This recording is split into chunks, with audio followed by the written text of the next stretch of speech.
Now batting for the Reds, number 44, the shortstop, Ellie Thrill.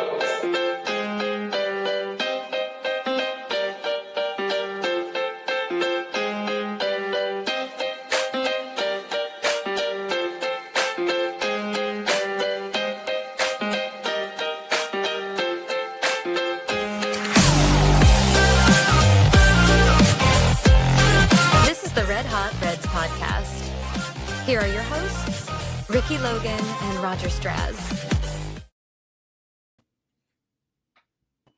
Welcome to the Red Hot Reds podcast. I'm Roger. That's Ricky. It is Sunday at 8 p.m. We are on time and we are live. And we are talking about actual baseball games in this show. I mean, obviously these games don't count. They're not necessarily going to be earth-shattering one way or the other, probably for a lot of guys. But it's good to see the guys in action in games that are against a different opponent, as opposed to when they go up against each other in the batting practices that they put out there on X and their socials for the Reds. So it's a little bit more of a competition in this respect. And we're going to get into all the stuff that happened with the two games in the start of the spring training, some other topics. ABS, Ricky, happy 2026. ABS is here for the majors, which, if you don't know, is the automatic balls and strikes, which is like kind of like I see it as like how tennis has that Hawkeye system where they throw it up on the screen and you get to see what exactly if it's strike or not. And I kind of like it in some respects, and we can get into that a little bit more, especially how it affects the Cincinnati Reds. But Ricky, we're on the show. I hear your kids are doing better, which is great to hear. How's your week been? It's been all right. Excited to have baseball back. It's exciting to see just, Blade hitting bombs in batting practice and Ellie taking a pitching machine deep and everything else. So it's pretty awesome, man. How about you? I was good. It was good. I think you had a kid's birthday party yesterday, and I had a kid's birthday party. And I was so disoriented, I guess, at the kid's birthday party. I was texting you thinking I was texting my wife. So there's that. So I was like, oh God, wrong person. Luckily, it wasn't anything too scandalous or whatnot. But yeah, it was a good week. It was good to see Reds on MLB TV for free, which is nice to see. And we can get into this as well, just as a little tangent. It's like a bunch of people on X, Greg Kuffner, a.k.a. Reds Daily 4, I think is the lead on this charge, is like, why aren't all spring training games streaming? What they have cameras, like why not? And I'm sure people will pay for it if it's not free. Like, it is free, obviously sometimes, and they do that from time to time on MLB TV and whatnot. Just included in the Reds TV package. Well, yeah, I think because MLB is in charge of it, it's probably their decision, right? Like, I don't know exactly who makes these decisions. The decision to go to Reds.tv, the production being done by Major League Baseball was kind of a little bit late. Maybe there's something like that. But even like the Yankees or I'm pretty sure the Cubs, who have their own TV network, stream every single game. So maybe you're right. Maybe it's a matter of, is it worth the squeeze? Like, juice worth the squeeze if it's money, like, involved? Like, maybe they just don't want to do that. Put the effort of hiring cameramen or whatever it is. It's probably something. It always has to do with money, right? Especially with baseball. So, but we'll get into that for sure, and we'll get into also some other little topics of the first full year for Salbert. Which is Stewholes is his name. That's what I'm calling him. and your guy Noelvi Marte going full first year in the outfield, which would be great to see. So, but before we start anything, we're talking about the ABS and how it affects the Reds. The ABS system, like I was talking about before, is this new system they had in the minors, and they seemed like it kind of worked. There wasn't really terrible amount of pushback, I would think, from the minors. And the minor league players probably are fully used to it at this point. It's now, I think, the major leaguers that are basically trying to get used to this system. And it seemed like the Reds had a pretty good, easy time with it. Sal, challenged something, and he won his and got a walk. And it felt like it wasn't a detriment on the game, like how, like, when they first had instant replay and they would go to the monitors and all that, or go to New York in the offices, and it took like 5 minutes and it dragged on the game. This didn't do that at all, which is great. But what were your first thoughts, Ricky, about the ABS system in 2026? I am here for it. It's a much needed change. Yeah, I mean, it just takes a second. I think we saw from the South Stewart call. It just like everything's already there. The technologies has been there for the K zone, for the cameras, for the TV broadcast for years now.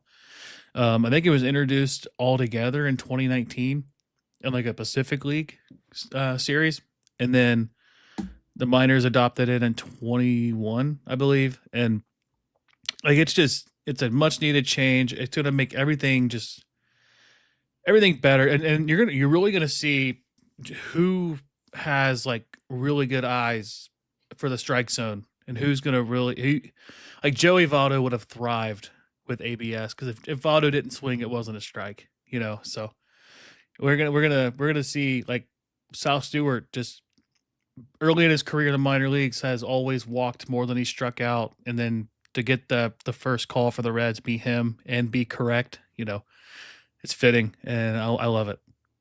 Yeah, for sure. I think people were putting out there like Joey Votto would had a career 1,000 challenge rate if he ever had the chance during his career. Like every single time, he'd probably go in his favor, unless some sort of malfunction, maybe with the technology or something, or maybe some nefarious stuff going on with that.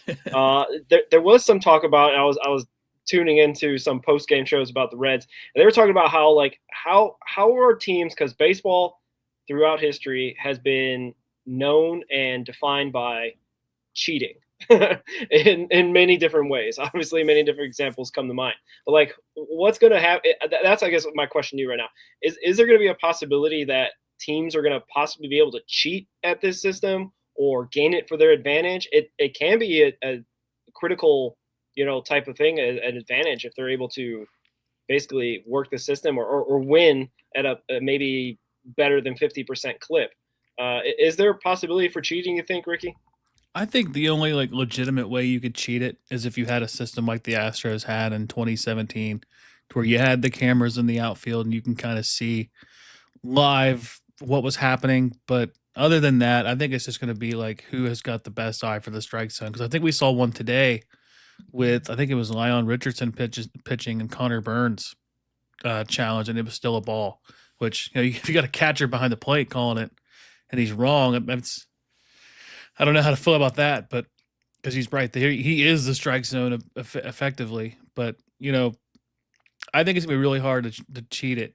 It's just there's gonna have to be another technology involved to make that work, I think. Yeah, the technology they took away is what you were a bunch of people are alluding to in the television broadcast, and I think everywhere, even the clubhouse televisions, don't have that white box anymore. Yeah. And I like that white box when they first introduced it because you can see, and it was kind of like, this isn't exactly where the strike zone is because, they can't like have a situation where like, oh, on the TV, it says it's a strike. And then some people from, organizations, presidents of baseball ops would be calling in to Rob Manfred, like, hey man, you're screwing us here. We're getting strikes. And the TV says we're getting strikes, but your umpire is saying it's not. But I think it's kind of a little bit awkward now watching because I don't know where the box is. I don't know where you're kind of like, oh man, now I got to like really lock in and see where this guy's strike zone is. You know what I mean? And the other thing that's kind of cool is that the strike zone now is like a percentage, like it's like a defined percentage of like from your feet up to your knees or what have you. It's not just like, the old adage was like kind of like a rule of thumb with like right at your knees, right above your knees to like the lettering of your jersey, right? If you have like a team name across your jersey, and that could be vague, right? Like, cause a guy could be crouched down in a really weird stance. You could have Ellie De La Cruz at 6'5" and Matt McClain at 5'8". Yeah. It could, it should vary. Right. But now they have like a super exact strike zone based on the percentages of your height and whatnot. And that kind of, I think that will be beneficial in the long run, like you said, as well, with being able to clean up these kind of really egregious calls that could define a game, a series, a World Series, maybe. Is it going to be in the playoffs as well, the ABS? You know what? Let me double check that. I have the rule book here. I think so. I'm not 100% sure. It would be kind of, I think if they're implementing it across the regular season, it'd kind of be weird. But they also have that Manfred rule that only is in the the ghost runner at second base is only a regular season thing. It's not a postseason thing. So It is a postseason rule. Okay, so that could define a World Series. They challenge a call one way or the other, and you can really get, that critical at bat become a walk or a strikeout, right, or whatever. Yeah, imagine like bases loaded, situation. Guy walks, calls it a strike, and they challenge it, and that's a walk off. Like that'd be insane. That would be one of the crazier things we've seen in recent memory. Yeah. Carrick says he likes the no box strike zone. I don't know. It'll take time to get used to, just because we've seen it for so long. We remember a time when only ESPN had it with K Zone, remember? Mm-hmm. And then everybody else started to adopt it. Yeah. Well, this new technology also, Ricky, I think you wrote about this, should benefit your Cincinnati Reds, mostly in the name of Elly De La Cruz, who has gotten some really bad calls against him just even last year, right? Yeah. So, how is this going to benefit Elly and the Reds, Ricky? Yeah, so the Reds are in the top half of Major League Baseball last year in incorrect called strike threes. I think they had 42 called against them, which the Yankees had 60, something like 68, I think. Yes, they had 68. Judge. Yeah. Elly and McLean are among the leaders in all of baseball last year with incorrect calls. Matt McLean had 60 incorrect calls throughout the entire year, which those weren't all called strike three, but there was some that were. But just having that many, 60 calls and so many at bats in a season, and while you're slumping, just can't be ideal. And then Elly, I couldn't find the number on him, but John Sadak tweeted it out when he was talking about it on Twitter the other day, that he was among the leaders in all of baseball in incorrect called strike threes, which we've seen, because if there's one thing we can kind of commend Elly on since he's debuted is his plate discipline and kind of his eye for the strike zone. You kind of get used to that, like coming up through the minor leagues. Like he debuted in 23. So he was in the minor leagues in 21 and 22 and part of 23. So he had ABS kind of like at his disposal, and then when he gets up here and he gets these calls, like he can't challenge him. He's just got to live with it.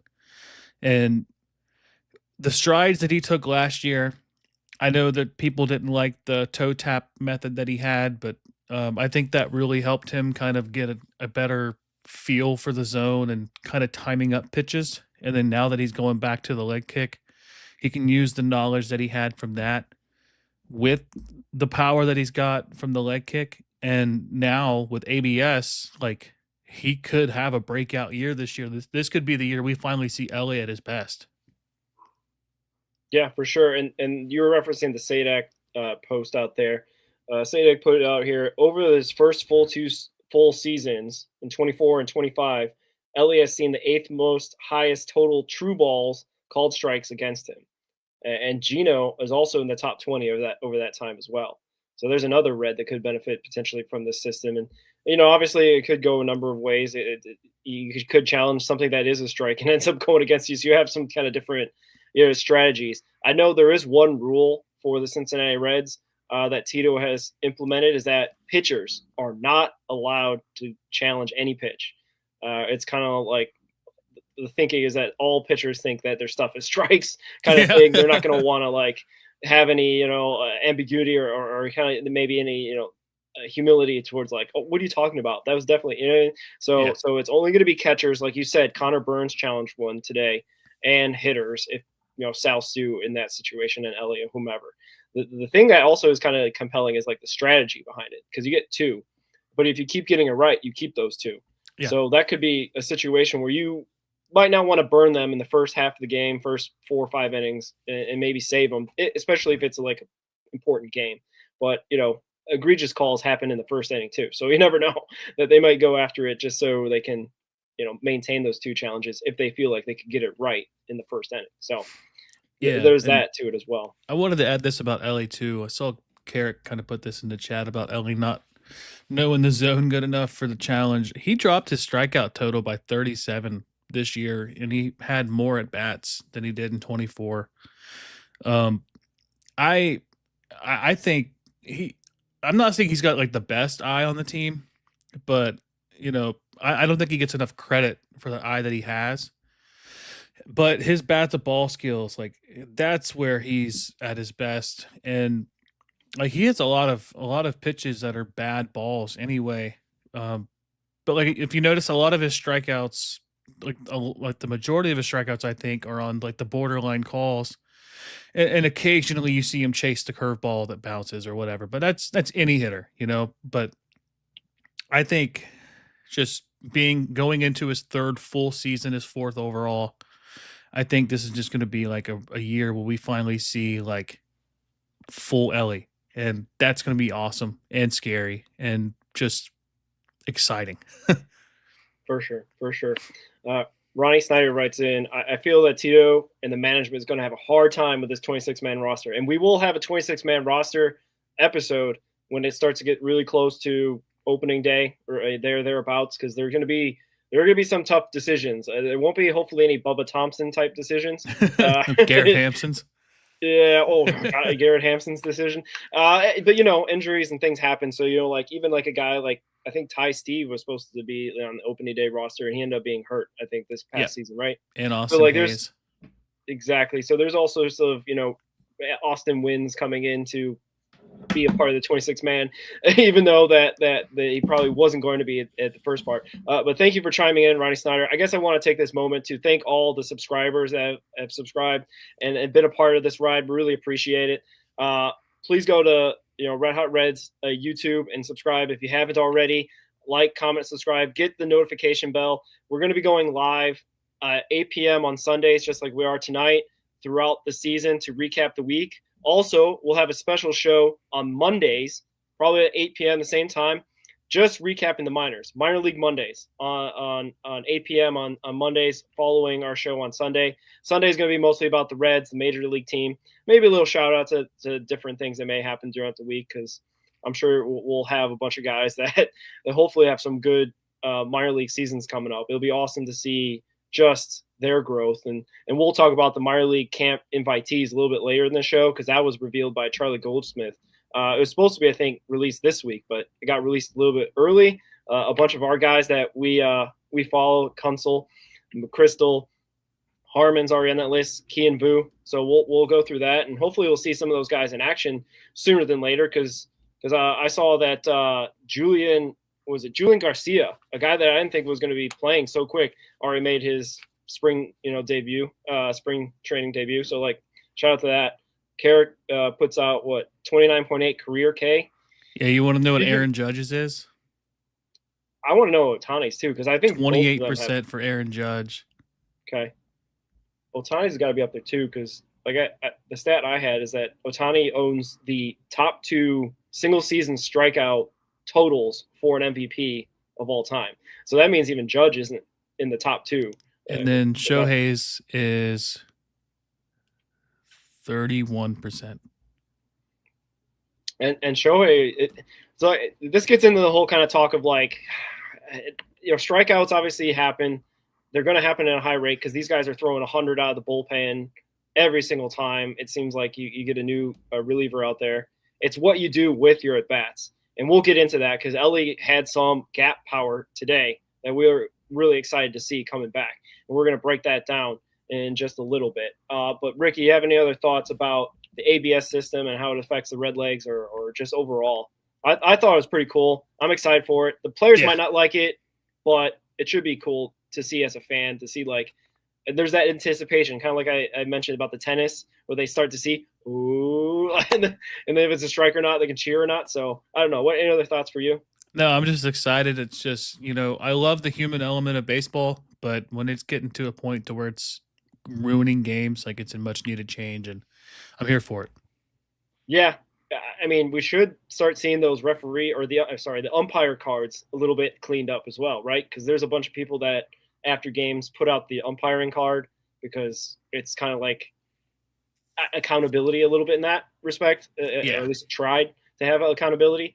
But it should be a lot higher percentages, right? I'm waiting for the ones where was it Bryce Harper a couple years ago when Angel Hernandez had that strike against him where it was like literally 7 inches off the plate and he called it a strike. Because obviously you don't want to see players like show up the umpire, but it's kind of like, really, dude? It's like I want to see one of those. Yeah, Angel Hernandez, one of one for sure. I don't think he would have survived the ABS era. Who's the new one? JB Buckner. He's pretty bad, isn't he? Yeah, he gets a lot of flack for sure. For sure. I'm sure there's a bunch of people that have when they see guys circle their name and whatnot. So yeah.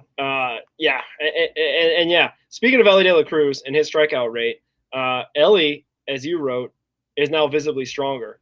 And it's like everyone's raving about it. They're all talking about it, and he's showing off his guns out there in Arizona as well. So that's kind of a thing that maybe he's feeling himself a little bit because he did put on the weight.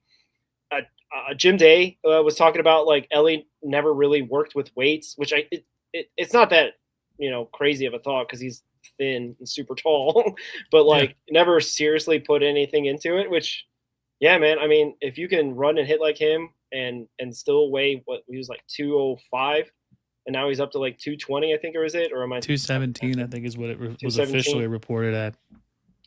Yeah, it helps. And then they were talking about also putting on strength in his legs, which will help endurance because that's the base of any baseball player's swing, of their stamina, of just playing out there 160 plus games. He should be in a spot where he is. I mean, he looks like he's ready to go. If we just going off of small sample size, obviously, and whatnot. But what were your thoughts on seeing Ellie's added 15 pounds?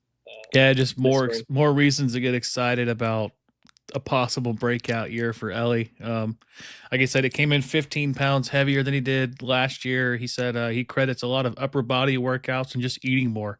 I wish I could just eat more and just get muscle weight put on like that, but yeah, he's a lot of people on the team and like media are just like, wow, like this guy is very visibly stronger. I don't know if you've seen any pictures of him, just him sleeveless. It's like, good Lord. Right. It's all over the socials. It's all over the socials. Yeah. And yeah, it's like him getting stronger and, healthy, hopefully, it's going to be hopefully a career year in home runs. And, with him and Suarez in the lineup, it's just going to be awesome. Having them guys go back to back. I think we're going to see a lot of back to back home runs with those guys this year. Yeah. And yeah, it's nice to see that every offseason we've seen something with Ellie where he's trying to improve physically as well as playing the game. I remember it was last year, I think it was. He came into camp, I think he came in leaner, and he was working on his like sprint speed and stuff, just trying to keep his hamstrings going, which unfortunately the quad injury kind of hampered that. But yeah, it's like every year he's done something to try to improve, whether it's like swing changes or just messing with his body, and just great to see. Yeah. Oh, to be 24 years old, huh, Ricky? You just eat whatever you want. I mean, he burns it off. He's exercising, I think, a lot every day and all that as well. So that I guess he'd have to, eat even extra just to put on that extra muscle. But also the point that you're making is like what we've been kind of talking about on this show is that he's not fully formed. He's still growing. He's just 24. He's still got years to grow. Yeah, not just in his body he's growing, but also in his baseball IQ and his ability to cut down strikeouts, cut down errors. This year, if he makes a leap, hopefully it quiets a lot of the haters that really point out every single error, every single strikeout. Because if he takes the leap that at least his body has taken, if his mind and his baseball IQ takes that leap as well, and he's got now protection, that's the other thing, right? Like, yeah, he didn't really have that protection in and around them outside of like Austin Hayes when he was healthy, outside of Andahar when he was healthy, whenever, Benson and Hines were kind of up to possibly be that feared bat. But like, it's like, this guy might be, I don't know. I guess if I was Marte and I was Suarez, I'm sitting on those fastballs because they're throwing all the breaking stuff to Ellie because they know if they throw anything in his zone, he's going to kill it. And today again was an example of that. So I don't know exactly how much better he can be, but you can see physically he can be stronger. Physically he can be even better than he was just last year, and that means that he's healthier later in the season because he's got that built-up endurance and strength. That's even better, right? Because obviously he had a terrible August, and that was attributed somewhat to an injury. But if he can, be like strong physically enough to withstand, because it's a marathon, man. 162 is a marathon. It's kind of crazy what these guys go out there, and obviously they've also been out there saying that he's not going to play 162. But dude, if he's going to be looking like this, he should play 162. What's the downside? But anyway. Yeah, I like this. Ellie can almost hit the ball out of GABP. Now he might hit one completely out. He looks like a finely tuned athlete. Sky is the limit, man. Exactly. I mean, his first career home run was at the top row. So I mean, like he could hit one. He might legitimately hit one in the river on the fly, which has I don't think ever been done. I think Dunn's went center field on a bounce. I mean, Dunn's is the only one that went into a different state, but that's a whole nother story. Yeah. I mean, he's jacked, and like he's just 24. I think people forget that because I know like Pirates Twitter, they'll always they'll compare him and O'Neal Cruz. O'Neal Cruz is going to be 28 this year, I believe, and like that's a different thing. Like I think people forget that Ellie's just as young as he is. Yeah, and he's going into his third full season, but fourth season overall. And we had that weird stat that I threw out there that Ellie turned 23 and 359 days old in January 4th, right? A week before his birthday on January, I think 11th or whatever it is. But Joey Votto was called up when he was 23 years old and 358 days. So Votto was a little bit of a late bloomer. Obviously, he had the longevity to be still a first ballot Hall of Famer for sure, especially the guys that have been getting in lately, like Jeff Kent and whatever. But anyway, it's just kind of like he's early. Like he obviously he had that little injury at the beginning of 23, so he didn't get called up until May, right? Or am I got that wrong? June. No, June 6th. He could have got up earlier, right? Is all I'm saying. And obviously that also starts his service time clock. So maybe there's a little bit of there's probably some things there too. Which they got lucky because Matt McClain was one day off. No, Williamson. Well, McClain was one day for the Super 2, and then Williamson was one day of keeping an extra year. Oh yeah. So yeah, it could have been that could have been Ellie's fate is getting into that Super 2 status or what have you. We would have been in trouble. Yeah. We won't talk about his agent right now. But Ellie looked great today. Yeah. So I don't know how much more you want to talk about his looks. I don't know how much oogling and ogling we're gonna do at this point, but he looks good. Yeah. You know what? Ellie should be leading this charge. The old school Reds uniforms, they had the cutoff sleeves, and they kind of brought back a little bit with Puig and Dietrich. They should do the cutoff sleeves, probably at least just for like a warm up. Well, they do that basketball jersey warm up, so that will be able to show off his guns in the warm up before games and whatnot. But yeah, they should come out with the cutoff sleeves, the 1940s style Reds jerseys, just for maybe a weekend. Maybe that's the City Connect that we're gonna see. Yeah. So all right. Anything else about Ellie before we get into our first games? This is crazy. The Reds started on Saturday against the Guardians, which is like the same guys that use Goodyear Park as well. So they're both kind of home teams or whatever. Kind of came out to a pretty decent start. Chase Burns was on the mound first. He got out there, did his thing. A bunch of other guys got out there, did their thing. Rhett Lauder, whatnot. Will Benson, Willie Beeman got his home run in there, and that was the only offense, unfortunately, for Saturday. And then today they had a bunch of offense, and then the pitching kind of fell off. I don't know where you want to start, Ricky. I know your article today just came out on Reds at SI. Check that out, Cincinnati Reds on SI. Ricky was talking about how the bullpen fell apart, and that is a bit concerning, especially with some of the guys that are bubble for the 26-man. But yeah, where would you like to start? Yeah, let's start with yesterday. Kind of a funny lineup with Stevenson leading off. He did get that ripped ball up the middle, so it's good to see him back. And then, of course, Will Benson just taking 1 yard. I don't know how much you follow YouTube or much, but Trevor Bauer put out a video the other day with him and Will Benson. That was cool. Benson took him deep, which you know, I'll say this though, Bauer could. I think he's still got major league stuff. It's just he won't, you know. But I'm not defending or undefending. I'm just stating. Well, I'd say Trevor Bauer should get signed by the Guardians so that Will Benson, when he faces the Guardians, could just rip him up because he kills the Guardians. Is that 4 straight games with a home run against Cleveland? Like, pretty sure, maybe more than that, because he owned them that first series, and he took him deep again in Cleveland. Maybe he didn't homer that second game, but man, and then we saw South Stewart win that challenge. Good to see. I know people are probably going to overreact to Suarez going 0 for 3. Let's see. I think Marte went 0 for 3. It's whatever. It's first game of spring training. It's like, it'll be all right, in my opinion. I think I saw a tweet by Zach Cozart, like, you know, you can't judge your favorite player based off spring training stats because, like, you don't know what they're working on.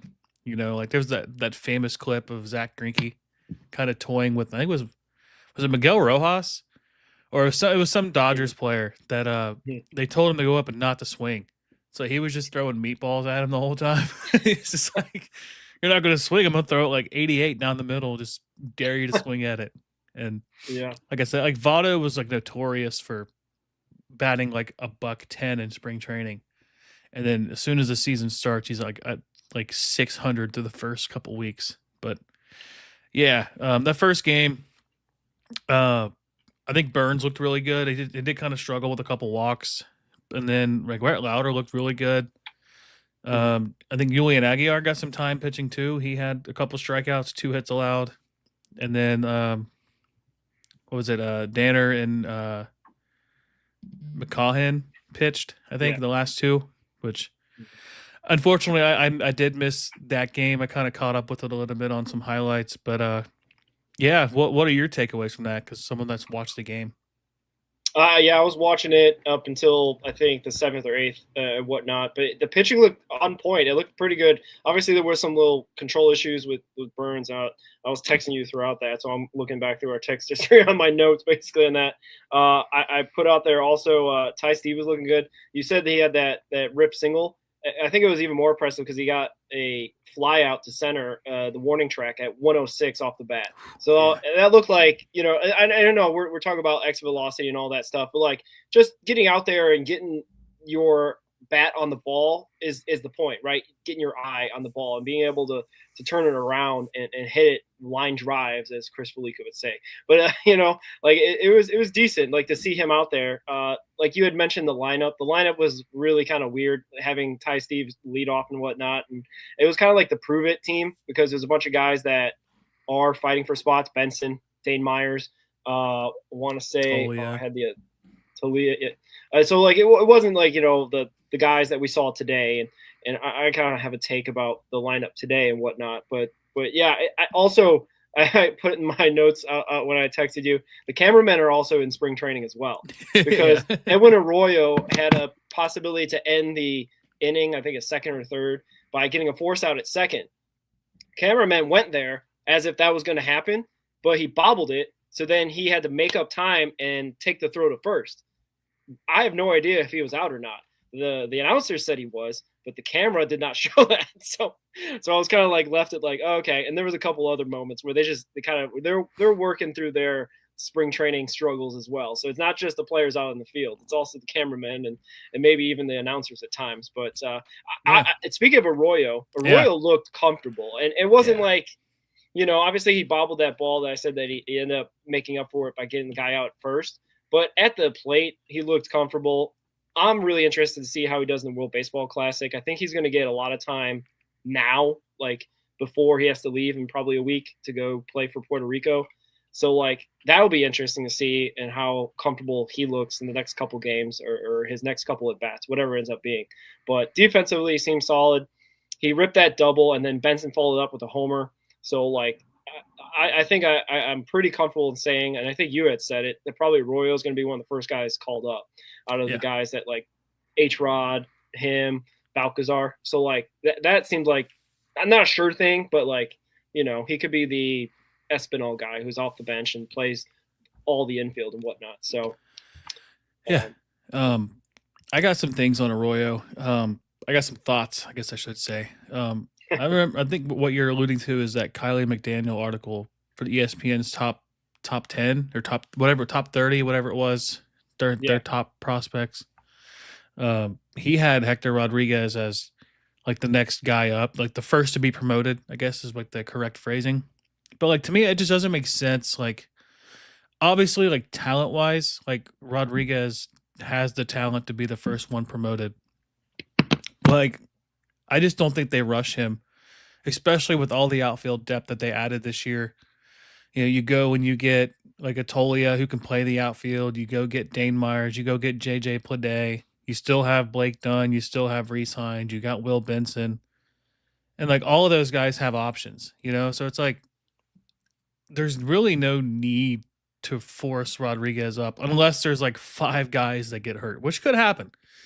But then you've also got Spencer Steer who can just be slid out to left field. And that works. Like with Arroyo, like the infield depth isn't like the strong suit of the team. Like they have some depth, but like a lot of the depth is just rotational pieces that can be moved around. So God forbid something happens to Ellie. You could slide McLean over to short, put Steer at second, then you got Stewart at first, Ke'Bryan Hayes at third, and then you got the DH being Suarez. But like if you had to do something, like you could bring up Edwin Arroyo and you can keep the infield the same, and you can just have a sure glove defense guy at third, at second, or short and third, and second base with McLean still really good too defensively. Like that would be a defensive first infield. But yeah, it's like I think you had kept up with his winter league stuff. He hit 355 with 6 extra base hits in the winter league. And he told Charlie Goldsmith that he made some adjustments to kind of put the ball in the air more. And he said he had a lot of hits last year. He'd like to have more doubles and triples and homers. He said it's coming. I won't force it. It'll happen if I put the ball in the air more, which that's kind of cool to hear. Just kind of the opposite approach of what we've been hearing from Reds hitting coaches and stuff. But yeah, and then like you said, him being on the winter league team, that's just not the winter league, the World Baseball Classic. Getting that shot with Lindor being hurt. It's unfortunate for Lindor, but it's also very fortunate for us to get to see Edwin Arroyo play some really good talent on that team. And yeah, I mean, he's excited. We're excited. I think he's going to prove to a lot of Reds fans that wanted to see him traded because they didn't see a need for him. And if the time comes, I think he's going to really put the doubters at ease. I think he's got the talent. And I don't know did you see that a piece that was put out about Suarez had mentioned about Suarez saying that Arroyo saying Suarez says that he could see Arroyo being a future superstar. Like, I think people forget when Suarez was traded to Seattle, he got to spend time with Arroyo and Noelvi Marte. So like he knows these guys from before. And like if there's anybody that I trust that thinks the player is going to be good, it's going to be Suarez. Like that should get everybody excited. Yeah, for sure. Definitely a vote of confidence is nice. And this is the nice thing about spring training. You had mentioned Suarez kind of struggling, and he even got beat out by a decent play at short from the Guardians shortstop. I forget his name. And he didn't leg it out, or at least maybe he was going maybe 75%. So that's good because we don't want any hammies or anything with him going into the World Baseball Classic. I'm not really worried about him if he goes 0 for 15 even in the time before he reports for Venezuela, because we kind of know what he's about. And maybe he's taking a different approach because he's trying to work on something really, different at that time and whatnot. But I'm sure he'll get a hold of a couple before he leaves to report for the World Baseball Classic. So no worries there. On Saturday, the pitching was great. It was basically kind of a exhibition for Burns and Louder to see who wants to be the fifth guy. And I think they both performed pretty well. And even Aguiar, I guess, as well, could be in that conversation potentially as a dark horse candidate. But Burns, like I said, he missed a little high on some pitches and whatnot, but settled in well, didn't give up anything. 2 strikeouts. I thought Lauder was even more impressive because he commanded the strike zone with different off-speed pitches and fastballs, and struck out J-Ram and made him look like he was not really ready to go in spring training.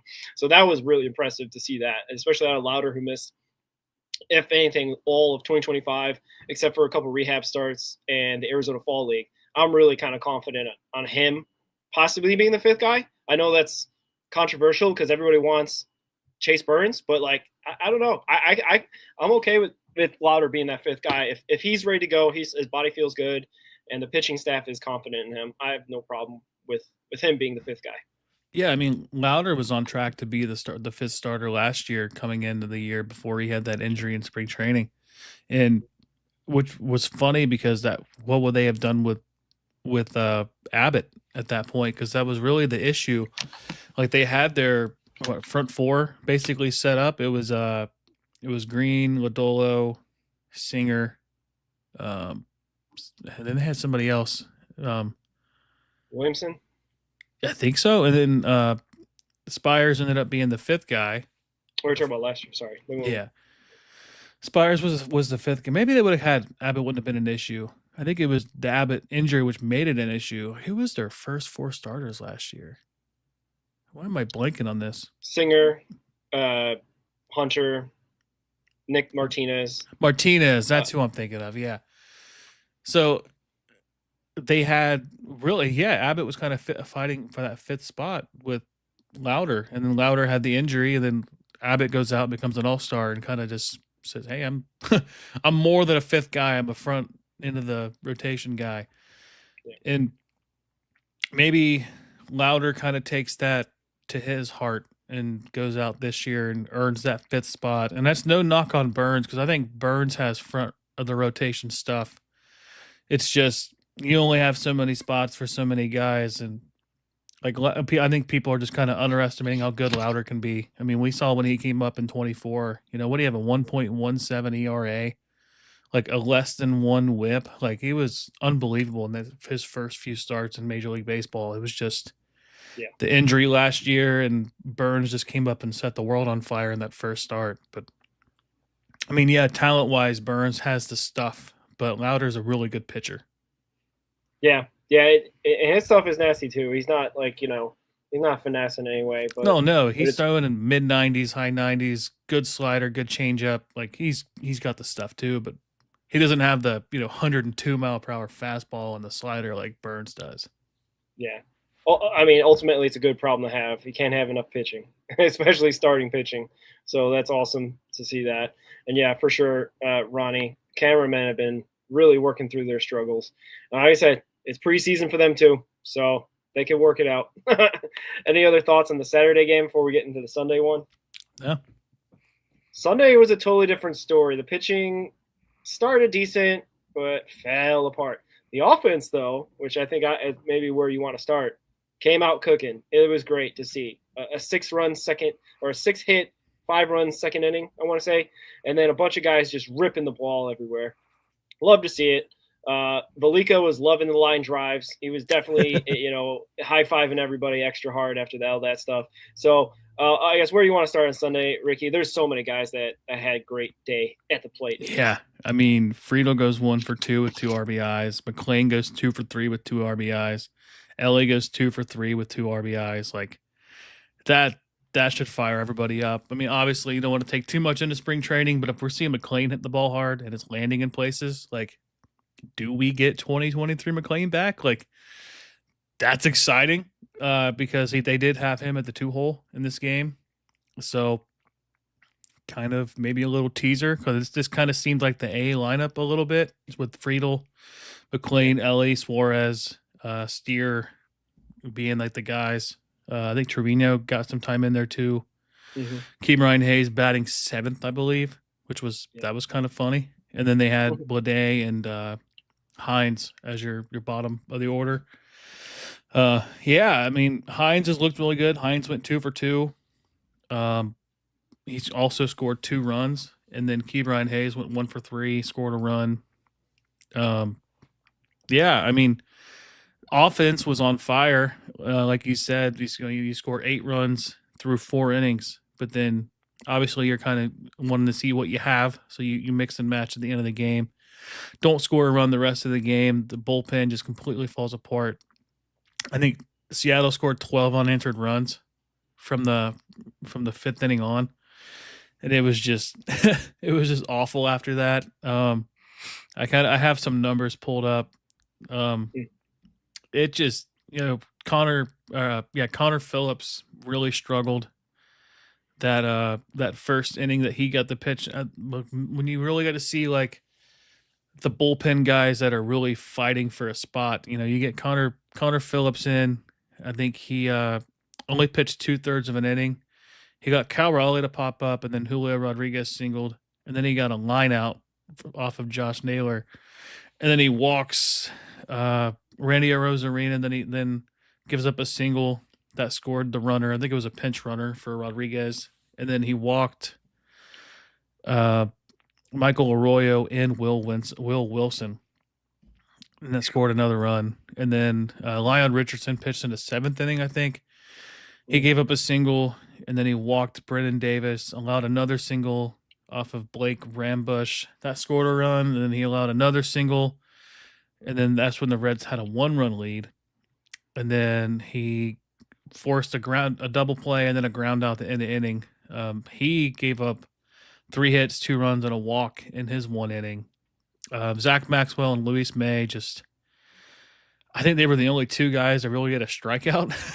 and out of those 4 guys, Maxwell had a great start.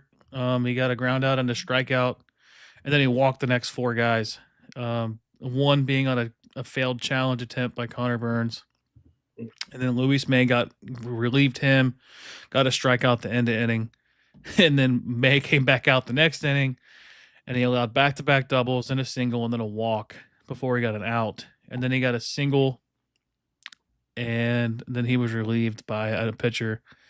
And then he gave up a 3-run homer when May got taken out. So all those runs went to May, and I think he pitched a total of, I have the number here. He went 2/3 of an inning, 4 hits, 5 runs, a walk, and a strikeout.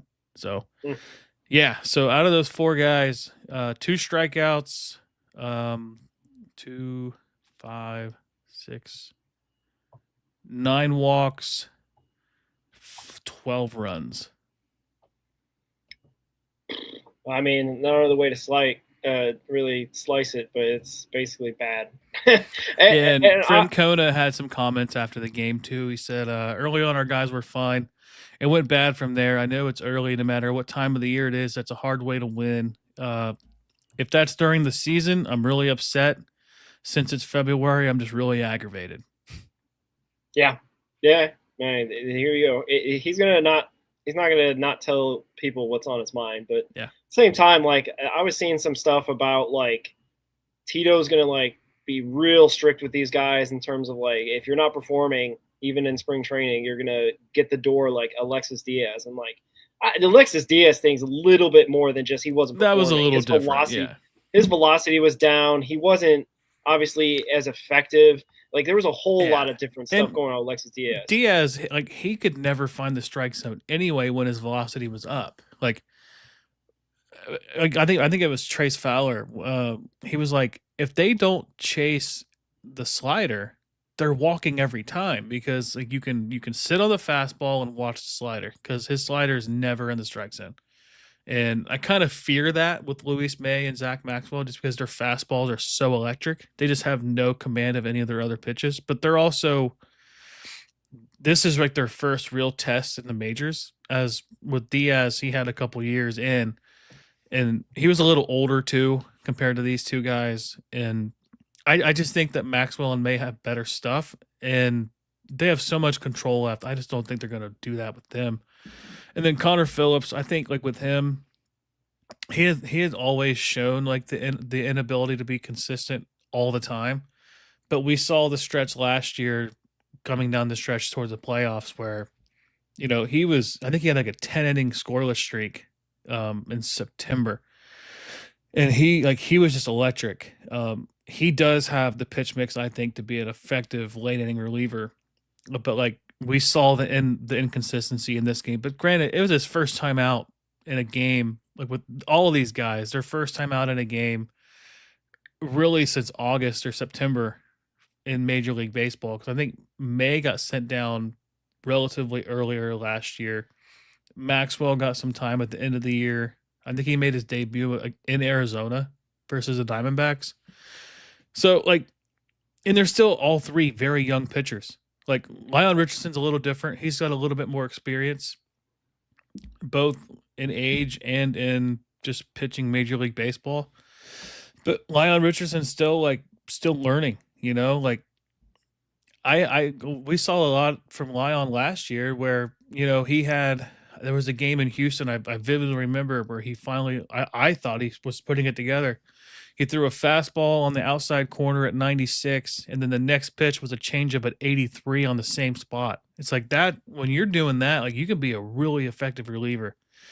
And it's just, he did that, like, I think it was 2 innings of work he did that. And I was like, man, this guy, he's putting it together. And I remember Tito really commended him a couple times throughout the year. He got special treatment for the Bristol game. He got the private charter back with the with the commissioner. So like, I feel confident about all 4 of these guys. Obviously, I think there's legitimately 2 spots that are open, and I think Sam Maul probably gets one of those just based off of not having any options and being a lefty. But they also have 2 lefties that they acquired this offseason too, and in Brock Burke and Caleb Ferguson. So there may not be a necessity for Sam Maul, but yeah, I don't know. What are your thoughts? Because like that was a brutal outing. Yeah, you nailed most of the points I was kind of thinking in my head. The only thing that really would be concerning is if it is command issues, persistent command issues, like it's just not one outing and they figure out the grip on the ball or whatever that was going on down there. Obviously, those guys are young, and May and Maxwell, mostly kind of May, has more kind of been having those kind of command issues. So that is something to kind of keep an eye on. But because it's spring training, I don't think we can put like, overreaction type of putting our like, oh, these guys are done for and whatnot. That's why I was like the Alexis Diaz comparison of like, Francona's not going to mess around with these guys if they can't throw strikes. Like, dude, like you said, most of them are 24 or younger. So like they got some time. Like Alexis Diaz was he was on some sort of weird, and even now, like he got DFA'd from the Dodgers and whatnot. He's not at his peak anymore, unfortunately. He has good years in 2023. He had that All-Star year for the Reds, so thank you for your service in that, Alexis. But it's kind of been a drop-off for him since that. So I'm only worried about those young guys and if it's command issues going forward. And like you said, they got options, so they can figure out that command stuff in AAA as well. So there's no real huge concern. It stinks because of all those walks you talked about, all those home runs and hits they give up.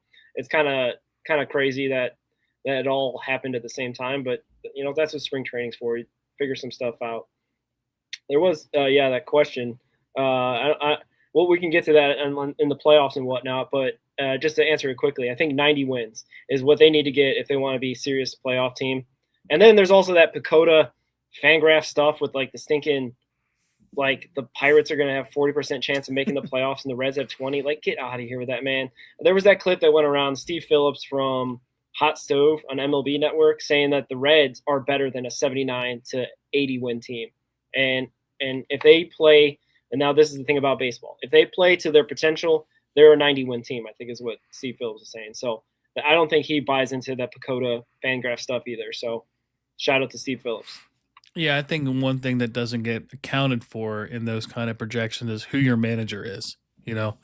Like I don't know who the Pirates manager is, but he's no Tito Francona. I mean, there was when Francona came to Cleveland, like they were kind of like hit and miss every other year. I think the year before they were close to a playoff team, or they had like 80 something wins, and then he kind of put them over the top. I think he knows how to manage a bullpen. He knows how to manage his starters. He knows how to get the most out of his starters. Like I don't think, even with the amount of years that they've been pitching, I don't think that had David Bell been the manager this past year, I don't think Abbott goes out and gets a complete game. I don't think Lodolo goes out and gets 2 complete games with one being a shutout.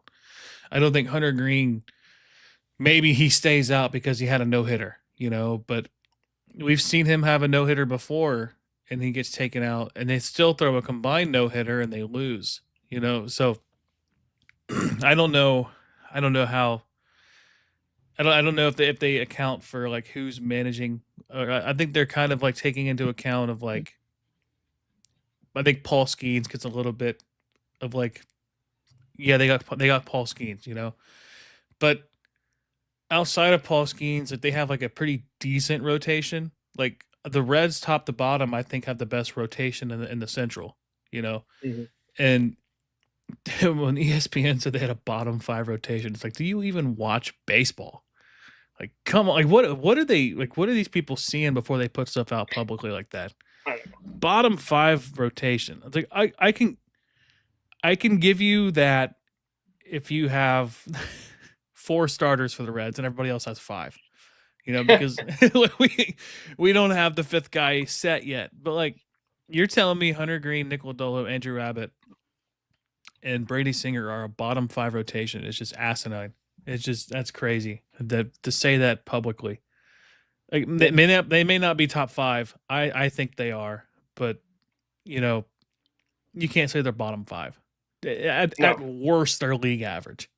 But then like, that's if Hunter Green misses multiple games, and that's if Lodolo misses a lot of games, and that's if Abbott misses a lot of games, and Singer gets traded. It's like Singer. I'm done. Just I'll go on a rant. I'll go on a tangent. Yeah, for sure. And that's hopefully we won't be hearing about that bottom 5 comment anymore. But you never know; might get popped up maybe when we want to slander ESPN. But I guess going back to the Pet Coda stuff, like I think just the Pirates having Paul Skeens gives them kind of a leg up in projections. But Paul Skeens has he ever? I don't think he's thrown a complete game yet. He's still kind of been on innings limits his career so far. Is it Jones? Is there other pitcher? I think. Yeah. I'm not a Pirates show. Yeah, Bubba but like Chandler, I think he's the only one he's the lefty, I believe. Like that's the only other pitcher that I can really say like, hey, that guy's pretty decent. And then I don't think their bullpen's really great, and I don't think they have a really good closer. And offensively, like, is Marcell Ozuna really going to want to play in Pittsburgh like he wanted to play in Atlanta? I remember there was some rumors going around that if he got traded, he was contemplating retirement because he didn't want to play for another team. Now, granted, you go out there and you get a contract by somebody, and they probably overpaid for him because they tried to overpay for every other player they tried to get this offseason and failed because nobody wants to have the Pittsburgh Pirates name on their chest. But yeah, well, not Pirates, but we'll clip that.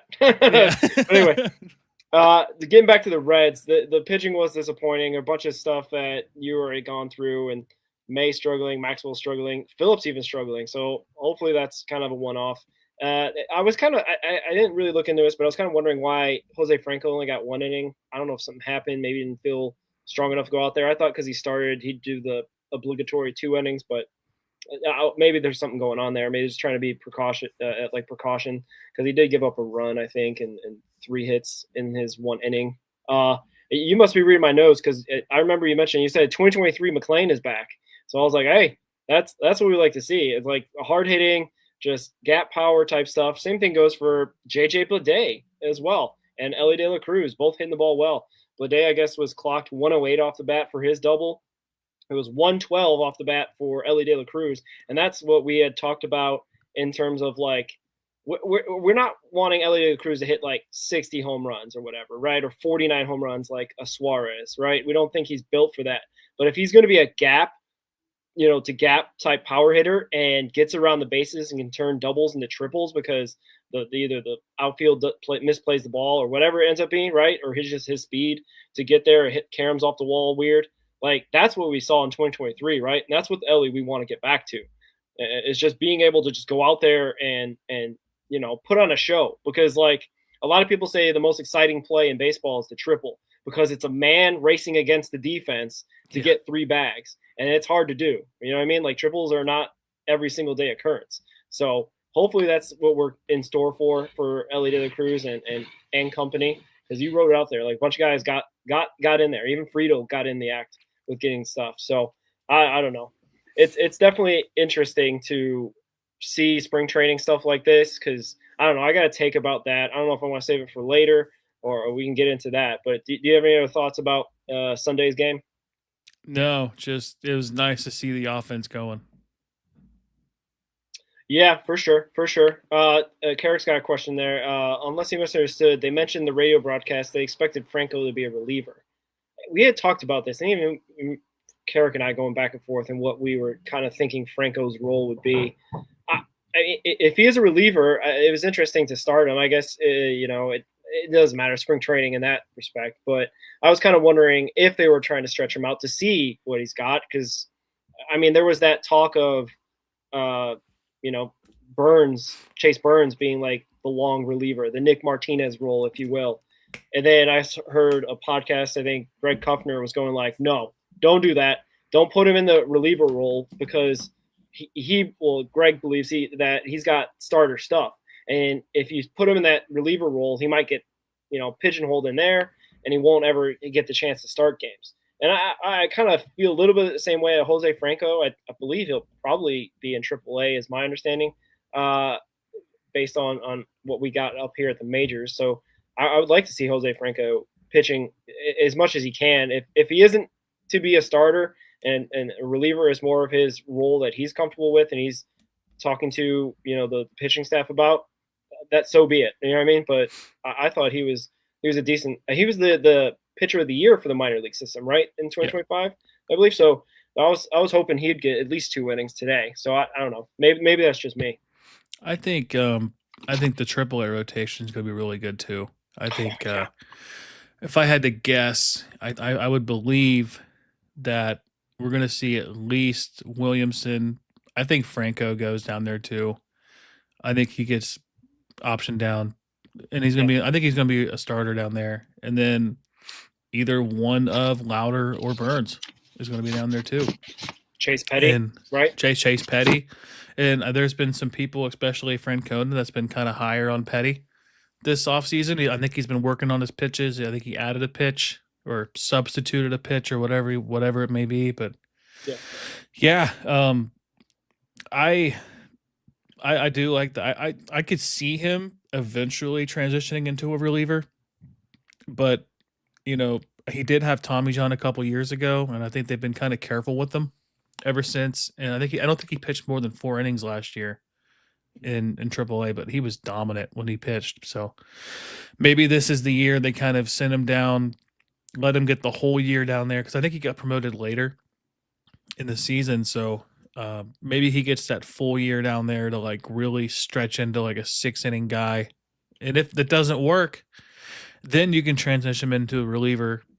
And he's got an electric fastball, a good slider, and a good changeup. Like that could be back of the bullpen type stuff too, which the Reds really don't have a shortage of as far as like young pitchers. So yeah, it's a possibility, but I just don't think it's gonna be right away.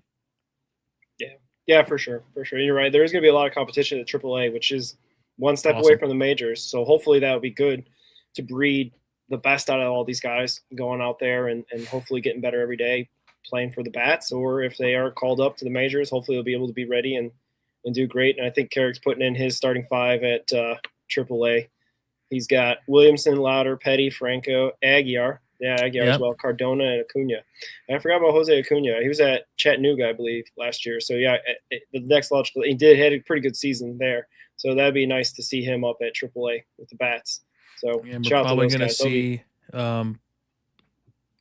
Trevor Consul probably as in the bullpen up there too, just based off the year he had in Double-A last year. Yeah, for sure. And we'll get into some more minor league camp invitees later in the show. They released all those guys out there. It's kind of cool to see those guys out there, and some notable guys that weren't out there. I had some messages back and forth when I sent it to Carrick after Charlie G posted it. Some different names I got left off that, maybe the Reds don't think that they'd be ready to come to camp yet. They'll be better off somewhere else, ACL or where have you. So, but yeah, any other thoughts on the 2 games this weekend? It was good to see Reds baseball, I guess, overall. Yeah, it was just good to see sort of live baseball. Yeah. They got the off day tomorrow, and then back at it Tuesday. I believe just on the radio, like I said at the beginning of the show today, kind of lamenting that they're not streamed at all. I think they don't come back to streaming until Saturday the 28th. So you got to get out your radio, listen to Tommy Thrall. And I think it was Jim Day today, because I guess Jeff Brantley had some family things going on. So he'll hopefully be back on Tuesday to broadcast from 700 WLW.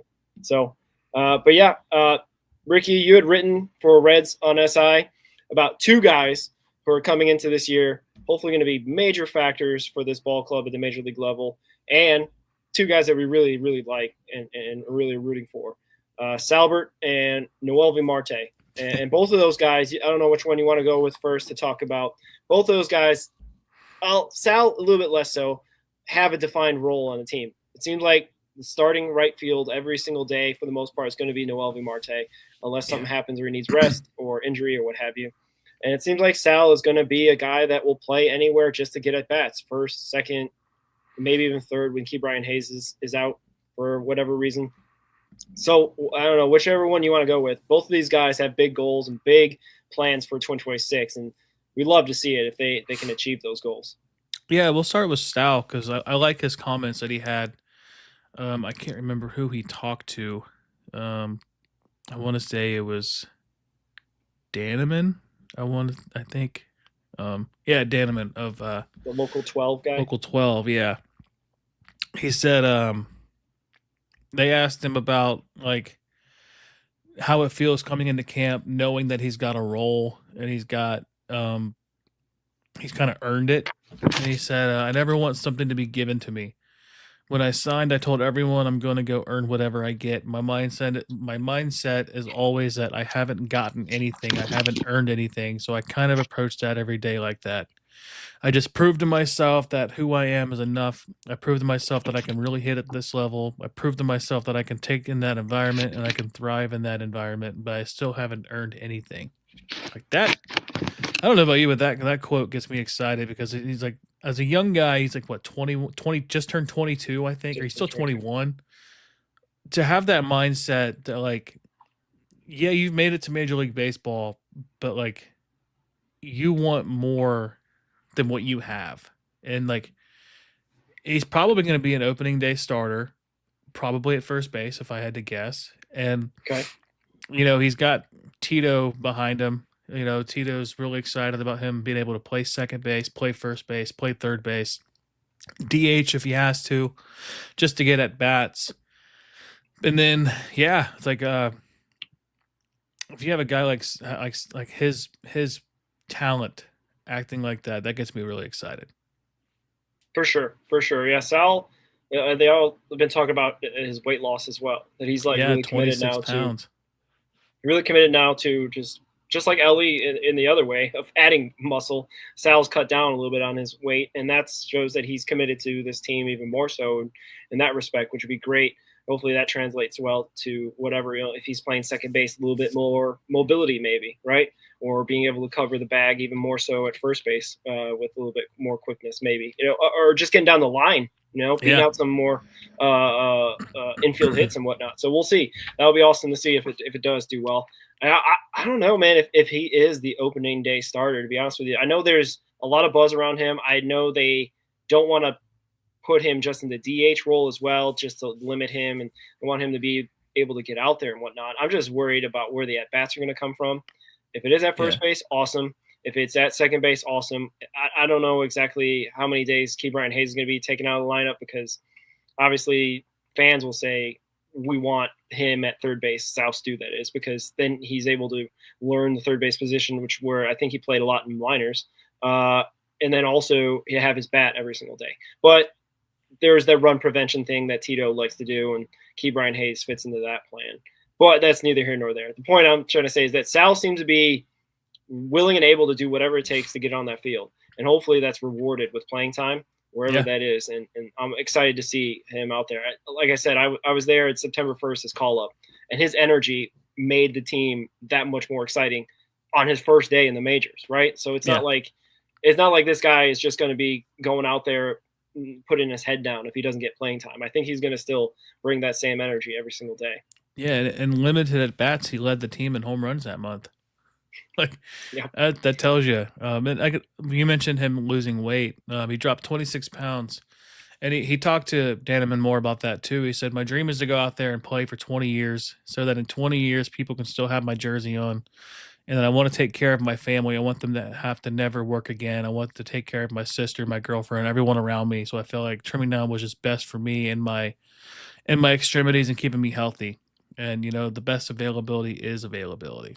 So that just he seems very mature as a player, just for how young he is. And I think that's just if we get 20 years out of South Stewart, granted that probably not all of them in Cincinnati, but if we get a career like that out of South Stewart, like obviously, I think people forget that the only reason we were able to draft South Stewart is because we didn't sign Nick Castellanos. Like, he was the comp pick that we got for Castellanos going to Philadelphia. So, yeah, I put in the article on SI. I just think like he can be a legitimate Rookie of the Year candidate if he goes out there and he plays.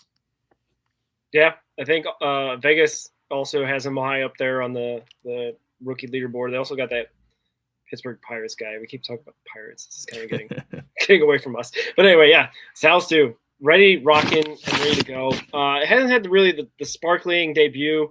He started at second base. I guess this is just coming to mind. I think the first game, because it was on TV, obviously. He looked a little shaky. Obviously, he got the ABS walk. But when he's playing second, covering second on, I think, a Will Banfield, I think was the catcher, trying to throw a guy out. He missed the ball, bounced up. But he kind of got lucky because the guy got called out at the plate for a third strike. And then he also stepped across the plate, so it interfered with Banfield, even though he didn't touch Banfield. So it ended the inning. So Salsu kind of got away for that. Then a little bit later, not trying to shout out ex-Reds all the time, but Stuart Fairchild robbed, I forget who it was, maybe H-Rod or somebody like that, robbed him completely and then threw out Sal Stewart because Sal rounded second, had to come back and touch second, and got doubled off at first. So that's the most sparkling debut. Maybe his huge energy, maybe he's got to be tamped down a bit. Maybe he's got to get that more focused energy and whatnot going on. But I mean, obviously Stuart Fairchild made a great catch and a great throw to get Stewart double off at first. Yeah, and scouts have said that like his worst position defensively is second base. I think he originally came up as a second baseman, then he transitioned to third. And then when the Reds got Ke'Bryan Hayes, it kind of just threw a wrench into that plan. And granted, that might not be a bad thing. I mean, if he can really take this first base role to heart, Salbert could become a reality. For sure. So like Carrick said, it was Marte off the bat. They got robbed by Stuart Fairchild. Yeah. And Stuart Fairchild we might see him in the season if the Guardians call him up. He's in their minor league system, I believe, a minor league contract. So we'll see if he makes it out of camp there in Cleveland. We might be seeing him a little bit more. Hopefully he doesn't have a Will Benson career against us. Yeah, that would be bad. But yeah, speaking of Marte, your guy Marte also is going into right field full time. I think that's going to give him a lot of confidence in terms of having a set position, even though he did just learn it last year on the fly. But he should be in a major way didn't necessarily have a sparkling debut as well. I think you'd mentioned he went 0 for 3 on Saturday. So, and that's, spring training. I'm sure hopefully he'll get around to, hitting the ball really hard like Ellie and JJ Bleday did today. And then we can get more excited about the Noah and Marte starting right field position and just playing there. I guess here's a quick question for you, Ricky. How many games does your guy Marte play in right field in 2026? Or the outfield as well, because they put him at center too. Yeah, so I think if he plays every day, doesn't have any injuries, I think he plays 156 games. And I think they're all in the outfield, unless they sprinkle in a DH every once in a while to give him like that day off kind of thing. But I think they have I might maybe less depending on splits, because he does struggle more against lefties, and Benson. Him and Benson could play versus righties, and then maybe they throw in JJ Bleday out there against lefties just because Bleday hits lefties better. I did see a comment on a Facebook post that I put out there. You can't have Bleday and Benson. It's like, yeah, you can. They both do different things. Bleday hits lefties and Benson hits righties. So, I mean, you have a need for both of those guys. Just like Reese Hines hits righties and Marte hits righties. So that you could have a righty-heavy lineup and a lefty-heavy lineup, and they can do damage against both sides. But, Marte, I think he plays at least 80% of his games out in the outfield. Yeah, I can see that. If 156 games or so, or 150 games, I think he's having like an all-star level season, I think. And we talked about that way back. I think that was one of my hot takes a few shows ago, was all-star Marte. Yeah. And if it's not, I'll say it now. I think we had put out just hot takes in terms of like number of all-stars, and I think I can't exactly. I feel like 5. I think I said the Reds would have 5 in 2026. Maybe like Ellie, Hunter, Abbott, Marte, and then I forget the 5th. Probably somebody that will, like Pagan or something. Yeah. Yes. Yeah. It could be. Somebody in the bullpen could have a good year coming out. But yeah, Marte, I think he's the guy that's going to benefit the most also from the protection from Ellie and Suarez, so to speak. Like he in that 2-hole, I think, is where a lot of people are predicting, and hopefully it is, with that left, right, left thing that Tito is in love with still, to start off the lineup. Love to see Marte see a lot more fastballs and crush them wherever he hits them, because he's a guy that hits line drives, right? He's the Velika wet dream in terms of that, because he's got great bat speed and he hits it hard on a line drive. So he is the guy that you want in that 2-hole, hopefully getting some really quality at bats out of there. Yeah, he spoke to Jeremy Rock. Is it Jeremy Rauch of Fox 19? Yeah. They asked him about his move to the outfield last year, and he said that his season-saving catch was one of the most emotional moments of his career. He said it also gave him more time to think about his approach at the plate. He said, he only played in 52 games last year in the outfield, and that was after moving from third base.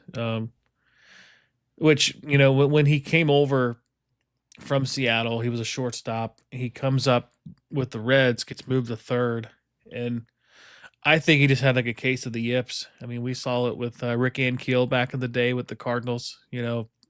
Stud pitcher, forgets how to find the strike zone, transitions, becomes an outfielder, and just rakes. He hit 261 with 7 home runs in his time in the outfield, and like we said, he had that just phenomenal catch to save the season. And I think what gets lost in that too is that being a third baseman, you have to have one of the stronger arms in the infield. So putting him in the outfield, he's already got a strong arm. And we've seen him throw guys out at the plate already and make, outfield assists. So that's awesome. He's also a really good runner, and just having him being able to play center field also, give Friedel days off, that's going to be a game changer. Putting Marte in center, then you can have Bleday and Hines in the outfield, or Bleday and Dane Myers in the outfield, or Will Benson and Spencer Steer. Just one of You can mix and match the outfield, and like Benson can play center field. But yeah, I'm excited about Marte just finally having a position that's his. We know it's his basically, and I mean he won the home run derby in the off season of that celebrity event. So like, he's got power. It's just he's got to put it together. He's got to get those line drives lifted up a little bit. But man, I think my hot take for this is I think he's gonna be the team MVP this year. All right, that's good. I like that. I like that a lot. Also, what's gets lost a lot with that amazing catch. They said it was the most emotional part of his career. That was out number 2, and before that, he got the first out of the inning. So just think about that. He got all 3 outs of that inning, and the first one I think was an easy fly out. Second one, obviously, the amazing catch that saves the season. He's got to come down from that emotional high, that crazy saving the season catch to get the third out. Like I think I said it when we first saw it. It's like I would have been completely like forgiving of him if he dropped the third out because like like he caught the one that you're not supposed to. Right. Like, like to just compose yourself and be like, okay, he got all 3 outs that inning. He saved the season not just by getting that famous catch. He got all 3 outs of that inning. So like, Brian Reynolds, sorry man, but Marte got the best of you on that day. And shout out to the fan that got out of his way to make him have that catch too. Just that gets lost. That's huge. Yeah. That is that challengeable?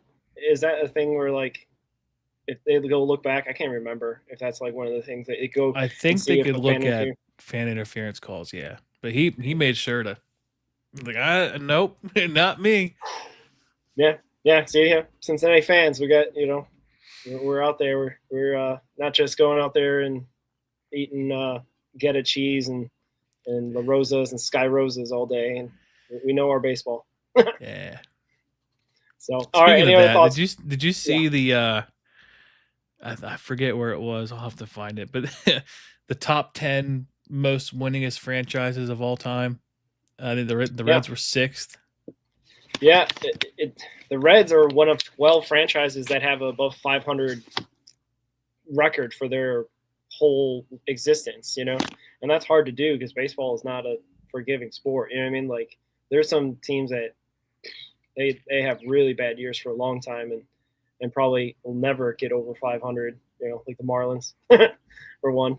The Rockies are in that category now, but I feel like they were above the 500 unless I misread the graphic. So yeah, that was kind of crazy to see that the Reds have had a winning existence ever since. How far did that go back? Does it go back all the way to the 1869 team? I don't think so. I think it goes back to the official like MLB time. I think because that team was 45-0, man. Like that's good. that team beat everybody by like 50 runs. That first professional team because they were playing a bunch of amateurs. You know what I mean? Back in the 1800s. So good for them, I guess, to not include that because then the Red Stockings of the 1800s would be like the winningest franchise of all time if they included that. So. Yeah. I'll have to find the thing, but yeah, that is crazy. I think the Pirates are the last team on that list. Wow! Funny enough, they're the best team in Pennsylvania, if you can believe that. That is kind of crazy. I guess the Phillies really weren't good, except for the Phillies were bad for a very long time. If I remember right, I remember the Phillies were the first team to have 10,000 losses. Huh! Wow. Yeah, they haven't been around a long time. That happens, I don't know. Any other thoughts on Sal Stu and Noel Marte?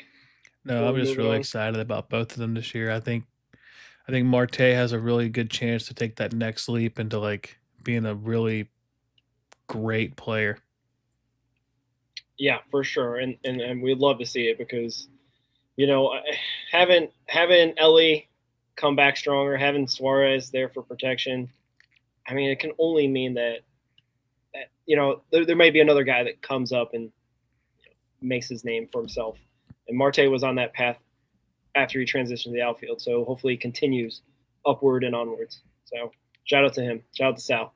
But yeah, we're going to get into the minor league stuff. The minor league camp list was put out, and it's pretty long. We'll try to highlight it because there's a bunch of guys that obviously like our guys, Trevor Kunsel and Jonathan Harmon and Can Vu and all that are invited to the minor league camp. And usually we don't find out this list until later this month, but they put it out early, so we get to see it. There was some interesting names left off that. There's also an interesting one in a position change. Your guy, Logan Tanner, your brother's opposite doppelganger, named doppelganger. Yeah. He's switching from catcher to pitcher, which was something that was rumored about, but now is made official, at least on this minor league invite list. Your guy Shingen Lin is there as well. Got a bunch of other guys that Tyson Lewis. We got, oh man, so many. Our guy Mike Villani that came over in the Alexis Diaz trade. He got invited back. Adolfo Sanchez, Carlos Sanchez, Nick Sando, who appeared in the game, I believe, today. Yes. For the Reds. So that was nice to see that the minor leaguers are starting to get in there. Hopefully we'll see a lot more of these guys get an opportunity as well in the coming, games and whatnot. Yeah. But yeah, any thoughts or anything from this list or whatnot? I'm going to try to pull up the guys that Carrick was talking about with me. Yeah. So I'm excited that Austin Hendricks still got an invite. I think some people were kind of worried about that. Just, I think this might be his final year of like contract status with the team. I think you get so many years of like team control through the minors too, if I remember right. This will be his 6th year with the team. And we got Ricardo Cabrera is listed. Ichiro Kano got listed. I'm trying to find some guys that might be like more DSL guys that maybe got promoted. I mean, we're going to see Kyle Pablo Henry. Nunez is on there. Yeah, Pablo Nunez is on here. Hervin Murillo's on here. So yeah, we're starting to see some more DSL guys come up, and I got the guys that we're really excited about: Jean Pierre Ortiz, Hunter Parks. Let's see, is Drew Davies on this list? He should be. Yes, he is. Yeah. Mhm. So I mean, like, there's a lot of players that we've covered that are on this list that haven't really been playing stateside yet. Like, I'm most excited about Pablo Nunez. I think people know about that. Just, I love his game. Eli Pitts, he was drafted last year. I'm excited about him as well. I think it's funny looking at Shingen Lin's position, infield, outfield, right-hand pitcher. Like, he's got all the bases covered for him. And for sure. Oh man, why am I? Luke Hayden's there, like you said. Kyle Henley, guy we talked about, and actually, if you mind me having the floor, shout out to Kyle Henley. We talked about him with the new Tortugas announcer, Matthew Muncy, and he's the one that actually shouted out Kyle Henley because he was excited to cover him. Yes. We presume he'll start in Daytona this year as well, even though he had a fantastic year. Yeah. Was talking to Carrick about it, and Carrick put out there that he has cut down his strikeout rate since the start of the year, as I look to go that. So like in April, Kyle Henley had a strikeout rate of 45%.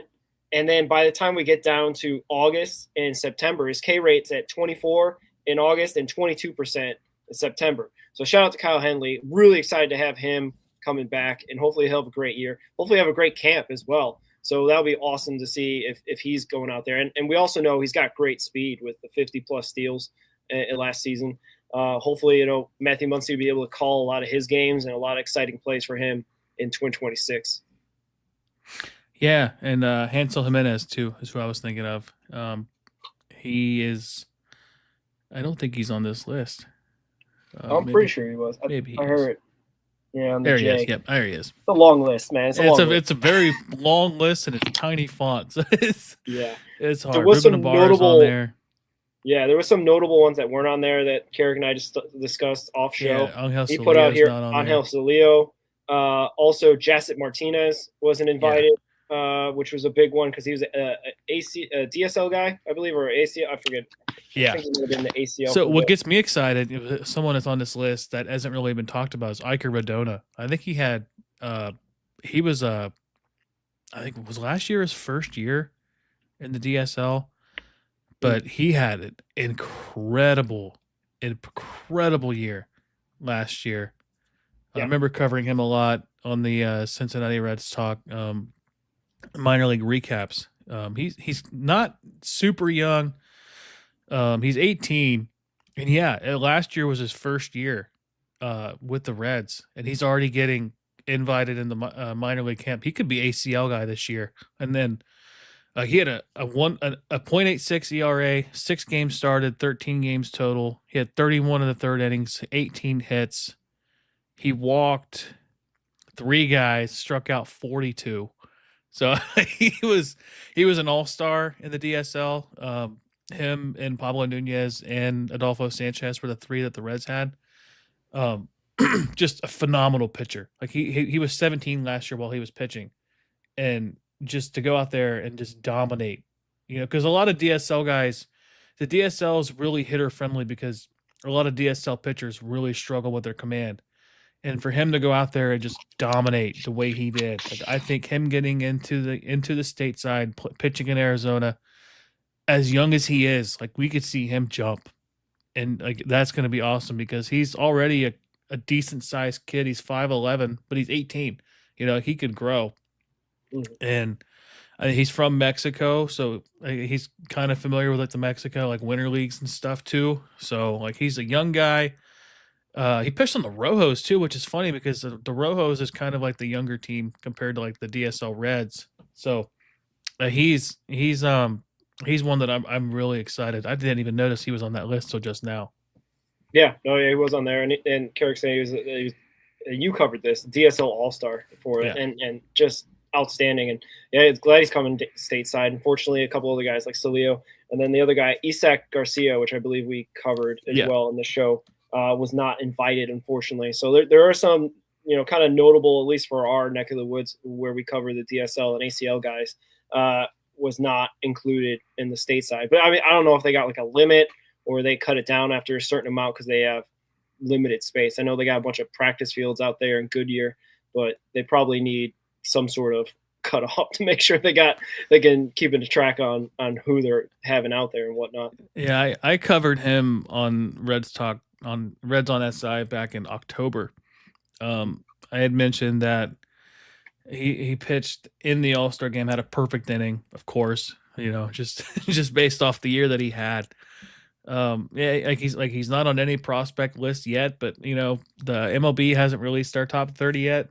And if he gets some pub stateside, finally with some real scouts, I say real in quotations just because, whatever. The only real prospect listings that I really actually care about are MLB pipeline, just because I feel like those are the more accurate ones and they actually invest in the player and not the team they're on. Except for the Dodgers, they somehow have every top prospect. Yeah. But I mean, I'm excited about him. That's exciting. Yeah, for sure. And you got your guy Starlin Torres is also in camp as well, which is awesome to see. So that's shout out to him for making it out there. Yeah, a bunch of other guys. Hopefully we'll get to see a lot of these guys in action with the, in spring training games at very least. Hopefully see a little bit of it. Like I said, there was a couple guys that made their spring training debut. I don't know if that's a thing. Julian Garcia got in today, and then also who else did I say? I said it early in the show. another guy got in that was like on this minor league list and wasn't like a non-roster invitee or whatnot. So yeah, we'll be keeping track on these guys, breaking it down. Also, like we had said at the top of the show, we're going to cover the Reds on Sunday nights, 8 p.m., the Major League Ball Club. But on Mondays, specifically on Mondays, Minor League Monday, just covering at the beginning, it'll probably just be, the top teams of Louisville, Chattanooga, and whatnot, because they don't really get going for the ACL and DSL. ACL, I think, is probably like, in mid-May or something like that. And then the Summer League doesn't start till June, started June for Dominican Summer League. So we'll definitely cover those guys and whatnot. When their seasons are definitely going on and everything. And we'll have a preview show as well. I think we're actually going to break down every single – once we start to really get to know what the rosters are. We'll have a preview show for, say, the Louisville Bats and the Chattanooga Lookouts and what their season's going to look like with the guys that have been assigned to those levels. Same thing with Dayton Dragons and the Daytona Tortugas. We'll have a breakdown show of their roster and what the outlook of their team's going to look like this year. And same thing for ACL and DSL. So we'll have that all for you as, separate shows, so you can hopefully follow us through that and whatnot. We really appreciate all the love that we've been getting lately. Ricky put out there, we're trying to get to 200 followers on X. I was putting out there, we're trying to get 100 subscribers on YouTube, and we're getting there. I think we're at 75, 76, which is awesome. Thank you for everyone that's been putting our stuff out there to get us more subscribers and more of a following. Really appreciate that. Carrick's one of the guys leading the charge out there at his Facebook group, his huge Facebook group, 7,000 people. So yeah, hopefully those people will like our stuff and follow us, because we're trying to do the minors all the way up to the majors, and hopefully do it in a way that you guys appreciate and enjoy. Yeah, for sure. And shout out the Instagram page too. That's where a lot of the players that we get on kind of communicate the most with us. A lot of players, there is a language barrier for some of the guys that we hope to get on, and eventually, we're working on getting some guys on that do have that language barrier and being able to accommodate that. I know a couple guys, is Pablo Nunez wants to come on, Moises Castillo wants to come on, just to shout out a couple. Yeah, I mean, Instagram page has been growing. It's fun to see. And the Facebook page is where we just kind of hang out and chill and talk and just, Facebook can be a very dark place when it comes to being a Reds fan. And famously, the Reds 4192 page is just full of trolls, and it's just awful. That's where I get all my Facebook comments of the week during the show during the week. So yeah, I'm looking forward to doing that again too. And I just, it's been a fun, we're coming up on a year, just of doing this. It's been a blast. This kind of led into the Reds on SI kind of stuff, and how I can kind of piggyback both off of each other and write about the show and do a show about writing. So it's been a lot of fun. And I never envisioned having the opportunity to talk to players like the way we do, and some of the people that we've talked to, like Tom Brenneman and just, Jeff Carr, Greg, just to name a couple, Justin Latta from Cleveland. Like, it's been a blast. And, shout out Trevor Kunsel for being the first player we had on. Like, he was awesome. Jonathan Harmon, like he really surprised me. I didn't know what I was expecting going into that, but he is an electric human being. If you haven't seen that interview, go back and watch it, because when he talked about, when I asked him about coming back from Tommy John and having the ERA that he did, he's like, if I would have told you I would have done that, I would have kissed you on the mouth. And I had to hold myself composure, because that was hilarious, That was awesome. Like a good guy to have in the locker room. He seems like a guy that you'd want to like hang out with. And then the story he had for like when they acquired Alexander Vargas, and he's the reason for their winning streak. Like that seems like that Dayton club, for as bad as they struggled for the most of the year, like they had a really good clubhouse. Oh, I forgot. Vargas, unfortunately, I think wasn't invited to it, but I forgot. My guy Francisco Urbaez is coming to camp, so hopefully he has a good camp and is able to potentially get at least some at-bats or something like that, because he had that injury during the Dominican Winter Leagues and made a comeback and played in the playoffs for Toros, and they ended up finishing second to Hector Rodriguez's Escogido. So shout out to those guys. But we'll hopefully see some Francisco Urbaez on our timelines a little bit soon. At least I'm going to try to put it out there. If he gets you're going to be out there here fairly soon. Yeah, I don't know. It's going to be kind of crazy. I don't know exactly what it's going to look like. Hopefully at that time, a bunch of our guys will be getting some playing time, or at least some appearances and whatnot. That'd be kind of cool to see in person, or at least, I don't know, seeing them out there on the practice fields in between games and everything. So I don't know exactly what to expect. I'm going to have to let Mike Ballantyne of All Gloves Off and the Lights Out Sports podcast be my guide, because I'm not. He seems to know the ins and outs. I don't know if Ricky, you heard last show. He knows the ins and outs of Goodyear so much that he knows the guys' cars. That's crazy.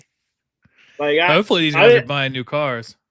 Well, or I don't know. I don't know if I don't know. I don't know how much it really helps or hurts to know that stuff or not know that stuff. I think it's just kind of cool that he knows enough about the whole Reds Goodyear complex that he knows, what's going on at any given time. So it'd be kind of cool to see him, basically hopefully guide us around and see what's different guys. I know he's a big Cam Collier guy, so hopefully we get to see Cam. Cam had a good defensive play on Saturday's game, so that'd be cool if Cam has a great season this 2026. And he'll probably, I think he starts in AAA, I believe, or at least I would assume, yeah. So hopefully he'll have a great 2026 and be knocking on the door for the majors, like I think you had predicted in a previous show. So yeah, and for a couple of the guys that we've talked to, I'm hoping to get a gift sent out to them. I won't be able to make it, but I'll have some Cincinnati stuff for them to try. And I'll be glad to share it with them, the culture of Cincinnati, as some might say, so that way they can get a taste of it before they get their major league call up or whatnot or visit the city. So yeah. Any other thoughts on the minor league list and whatnot? I'm sure we could probably go through it once we start to see these guys in action or hear some rumblings about what's going on and whatnot. But yeah, it seems like a pretty good list aside from some guys that got left off. But yeah, I'm excited to see what these guys do in the next month or so. Yeah, I am pretty excited, and yeah, and Alexander Vargas is on that list. He's just a World Baseball Classic participant. Oh, he got like a star next to it. Yeah. That threw us off a little bit. Oh man, I didn't know he's playing for Cuba. Wait, I don't even think I put him on my World Baseball Classic preview. Oh, that's cool. Maybe I did. I can't remember now. I know I profiled mostly our guys that are going to probably play a lot. Like Mr. Arroyo and Mr. Eugenio Suarez. They'll be the guys that really will be getting decent playing time, I would suspect. But, yeah, I'm probably going to butcher this name, but Rajateri Marite. I think it's Marite. I want to say. But is it Rajateri? Is that how you say his name? Probably. I think it's Rajateri. That sounds. I'm sure we're World Baseball Classic. He had a really good year too for I believe the DSL. Yeah, we're finally seeing some of these DSL guys get stateside, and it's awesome to see, just their work kind of paying off, I guess, because a lot of guys, they don't make it, because I remember a few years ago, more than a few years ago, by a decade now, they had a guy who was, they've really improved on their international scouting. It's never a guarantee you're signing kids, but Norman Rodriguez was one that I remember, who was a very highly paid athlete coming out of I think Venezuela. Shout out him. He actually follows me on my personal Instagram page for some reason, but we've talked. But shout out him. Like he really just kind of never got it together. I remember he came up, he was a top prospect and just slowly kind of dwindled down, and then eventually got called up. I think he got a hit with the Reds. I don't think he ever hit a home run with the Reds. He kind of bounced around a little bit later in his career, but he never really found sustained success in Major League Baseball. But you never know what you're getting. You could have a player like that who makes, a signing bonus of like $2 million and not make it, or you can have an Ellie De La Cruz sign for $60,000 and become the face of baseball one day. You never know. Yeah. Oh yeah, it's definitely, if the Reds are investing as they say they are in the Dominicans and the lower level leagues, I think that bodes well in the future. Whether obviously all those guys are not going to make it out to the majors, but if you keep that investment and keep working at that, I think it should bode well for your organizational health to keep producing players, and hopefully will get promoted and keep going and keep the minors kind of healthy. So, well, yeah, we'll see. I mean, we got the number 6 international signing, Nunez. What's his first name? Angel. Angel. Does he go by Angel? I don't know if it's Angel or Angel. They kind of get like, it depends on who the person is when it comes to like, right. Because technically if you go by Ellie's first name, it'd be like A. because like 2 L's is a Y, which is funny. Yeah. Aye. Yeah. Dominican, right? Dominican Angel Nunez. So Yes. so yeah. So that's another guy that's going to be thrown into the DSL and hopefully grown through there and gets promoted stateside sooner than later. So we'll keep an eye out for that. But yeah, any other thoughts on the minor league guys or anything else? I put on here a topic of Tony Clark resigning. I don't know how far we want to get into that because it is kind of it affects Seems the like Reds. a dirtbag human being, to be honest. I don't know. I guess what I put it in there is that my take is basically it actually doesn't matter. It actually might help the players in a way because I guess Tony Clark had a reputation of being a player's guy in terms of like he wanted to get certain luxuries that the players were wanting and certain things, guarantees that the owners were happy to give up for like bigger macro issues that the owners end up controlling and whatnot. So there's a lot of stuff going in there. The reason why it might be better for the players that Tony Clark is out is because Bruce Meyer, I guess, is a hard-nosed negotiator, meaning this might be a really, really ugly CBA talk, which I guess is not good for the fans, but it's good for the players so much that this guy's going to go to the mat for the players and their demands, whatever it may be, on the macro or in the micro level. So I think it as much as Tony Clark is a former player, he's kind of got the face of the players' union and whatnot. Bruce Meyer, no one knows what he looks like, but everyone says the reputation is that he's going to fight, which again hurts the fans because it may be a longer lockout, work stoppage than maybe a lot of people predicted.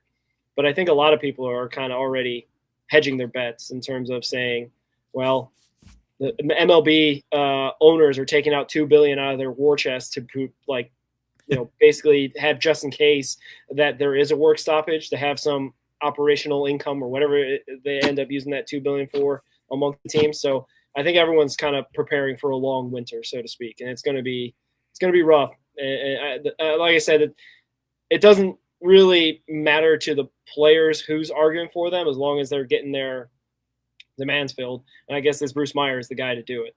Yeah. My opinion on the salary cap has kind of gone back and forth over the amount of time that we've done research. And I mean, this show originated from an article we did together on the salary cap and the CBA. I originally was all for salary cap.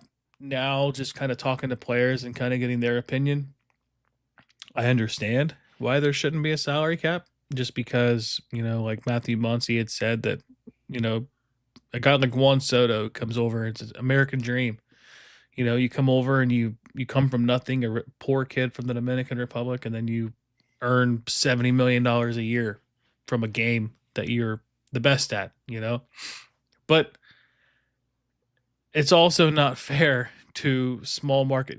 Yes, a lot of them are billionaires, but I guess to defend our team, which what we're here to do, when you have arguably the poorest owner in baseball, who still somehow, and I can't believe this is going to come out of my mouth, defending the Castellini family, but who still puts out league average, between 12th to 20th in payroll every time, being the poorest owner in the sport, I feel like we could kind of commend them for that, but just having teams like the Dodgers, like the Mets, the Yankees, the Blue Jays, the Phillies, that just kind of have like bottomless pockets, like especially the Dodgers, just for the group of people that they have. And granted, like the market helps, the TV market helps them, but you look at like the NBA or you look at the NFL in some regards, you have, I think, a better collective bargaining agreement that kind of benefits everybody. Like NBA, I think it's like the players get pretty close to this, like the same percentage the owners get from revenue. Granted, smaller player pool, which helps. There's 15 guys on an NBA roster compared to, let's just say, 30 on a major league roster, between guys getting called up and sent down and injuries. But I just I just think there needs to be something that benefits everybody, whether it's a salary cap or a floor, or if it's finding a way to limit something, you know. But I feel like that ship has sailed. Like if they were going to implement a salary cap, it should have been in '94. Like that's when it should have happened, before these contracts became way outrageous. Like you remember when Mike Trout, I think we talked about it with Matthew also. Like you have, like we go from Dave Parker being the first $1 million salary per year in 1980. Let's just say 85. It was around that area. It was in the mid 80s. From that to in 2001, Ken Griffey Jr. signed, or 2000, he signed 9 years, $116 million. Like, and they had to defer that up until last year. So I guess I don't know what you do, but I just feel like if you were going to implement a salary cap, it should have been done a long time ago, because now you are affecting legitimate salaries of players that have earned it, quite frankly.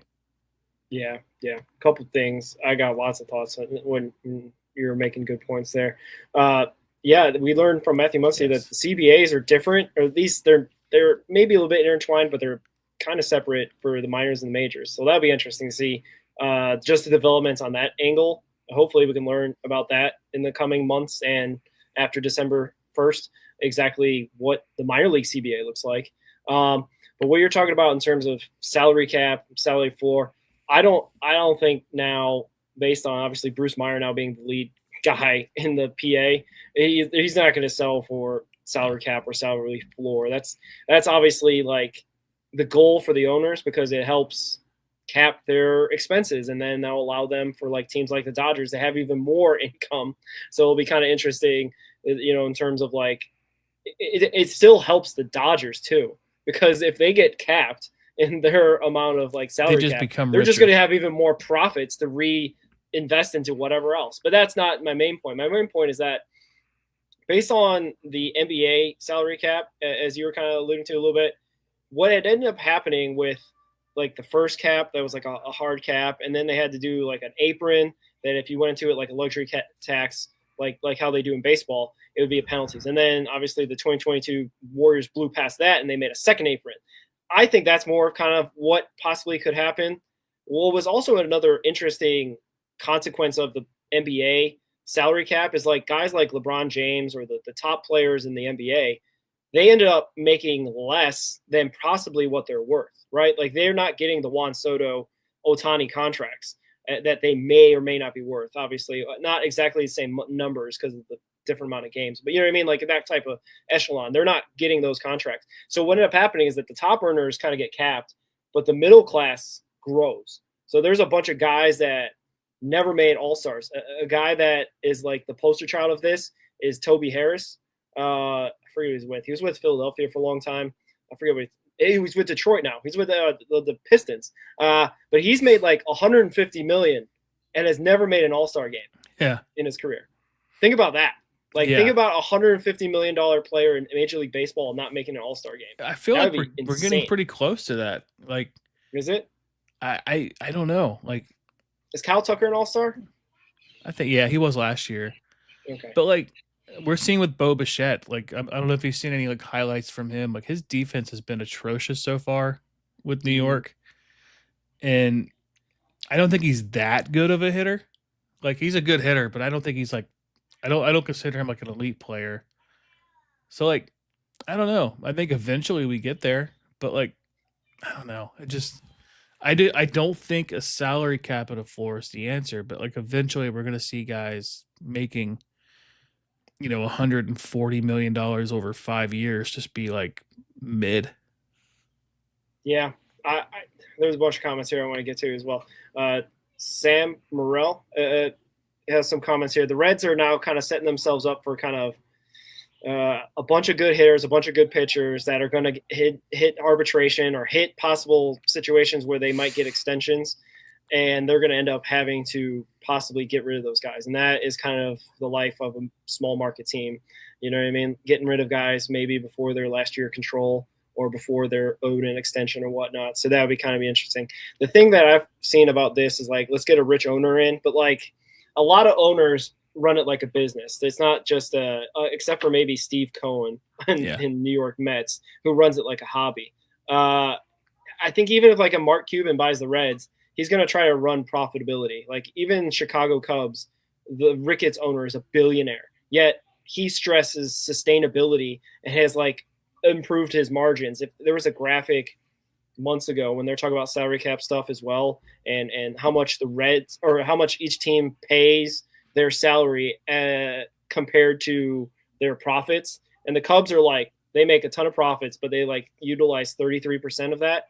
So it's like, and there is some arguments. They're like really revamping Wrigleyville and whatever, and they're probably reinvesting into the stadium, who's 100+ years old. So that probably is expensive as well. But I don't know if having a rich owner is necessarily going to make us. It might make us in the short term, but in the long term, he's going to possibly, if he sees a bunch of losses over year and year and year, and not any winning from it, then they're going to start cutting salary. They're going to start trading guys. It's going to be the same old, because what is really hurting Major League Baseball, what is really hurting anybody that's not the NFL, is a lucrative TV contract that can mitigate all these other issues.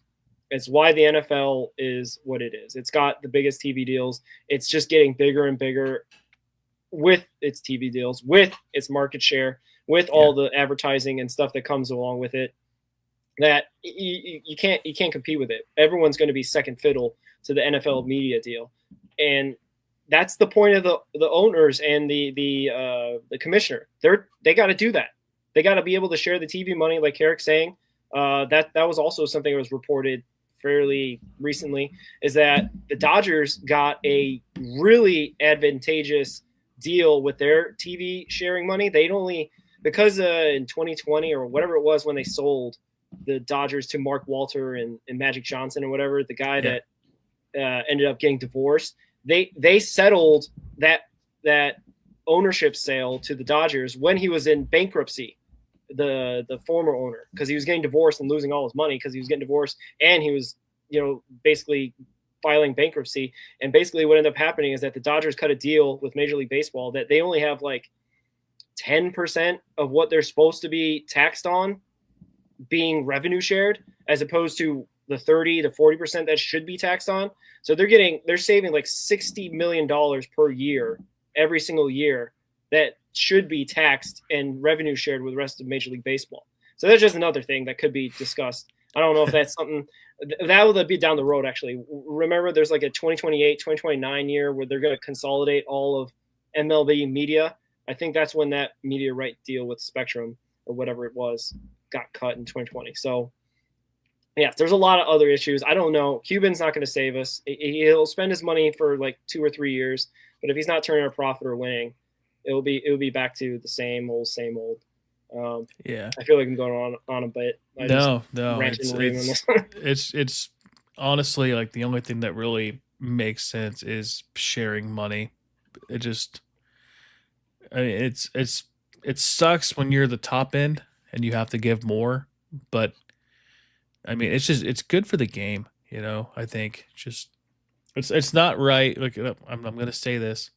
It's not fair when you have historical teams like the Reds and the Pirates, and I guess the Twins to a degree, just, kind of unable to, like the Reds, if the Reds were in the situation that the Dodgers were in the World Series, where they go Game 7, extra innings off of, I think, an 18-inning game a couple games earlier, they're not able to pull out the players that the Dodgers pulled out of the bullpen that game. Like, the Dodgers pulled out Blake Snell and Yamamoto to end the game. Like, the Reds probably have to use Hunter Green and probably Lodolo in that 18-inning game. And yeah, they could probably get away with trying to pull them into the game in the final game, but I mean, you're pulling out all-star after all-star and then great reliever after great reliever because you can just buy these pieces. When the Reds are relying on, Zach Maxwell being a top 25 prospect, hopefully getting command, Connor Phillips being a former highly ranked prospect who was a player to be named later in the trade that sent Suarez and Winker to Seattle. It's kind of indescribable how stark contrast there is between the team like the Dodgers and the bottom feeders like the Reds, the Pirates, the Rockies, Tampa Bay, kind of. But yeah. Marlins. Marlins. Not a Marlins show, but yeah, somehow always is. Yeah, I was just trying to think like the problems that MLB faces can actually, if the Dodgers win a third straight World Series, that actually could be good in a weird way. It might draw enough ire. Obviously, the fans would be livid everywhere, but maybe from the ownerships, you need basically in anything that's going to be passed in the ownership ranks, you need 23 owners to agree. You need that many owners to agree on a certain thing. That might be the thing that pushes some owners over the edge and say, yeah, I think we need to do this. I think we need whatever ends up being, right? Like you said, there's a lot of ideas that are being floated out there. I don't know exactly what it'll end up looking like. I think Carrick's positive out here. He's saying that they think they will play, and I think either side doesn't want the minors to miss a year. I mean, 2020 has set back some players. I think, Ricky, you talk about Austin Hendrick kind of having a lost year in his high school senior or junior year, whatever it was. And basically that kind of it sets a whole kind of almost not a generation, but at least a couple of years back to kind of get back on track. And they they consolidated the minors after the COVID pandemic and everything. So hopefully everything is a little bit better suited. They go to the 6 games series and whatnot. So it kind of cuts down on travel and everything. So I like to think hopefully that they won't do that again to the minors, kind of cut them out of another year. I know the majors, a bunch of guys who make enough money will probably be okay, but obviously the minor leagues is the ones that could suffer the most. Yeah, because there's some interesting stories. We could probably talk about this more on a different episode about salary cap, but I know there's some players that talk about openly that they're kind of like social media guys now, but like back when they played their minor league career, they made no money. You make maybe $20,000 over the course of 3 years. It's it's not livable stuff for a lot of guys, which, nowadays salaries are a little bit better, but still, I mean, when you live on the bottom end of the spectrum like that, it's difficult. Yeah, for sure. For sure.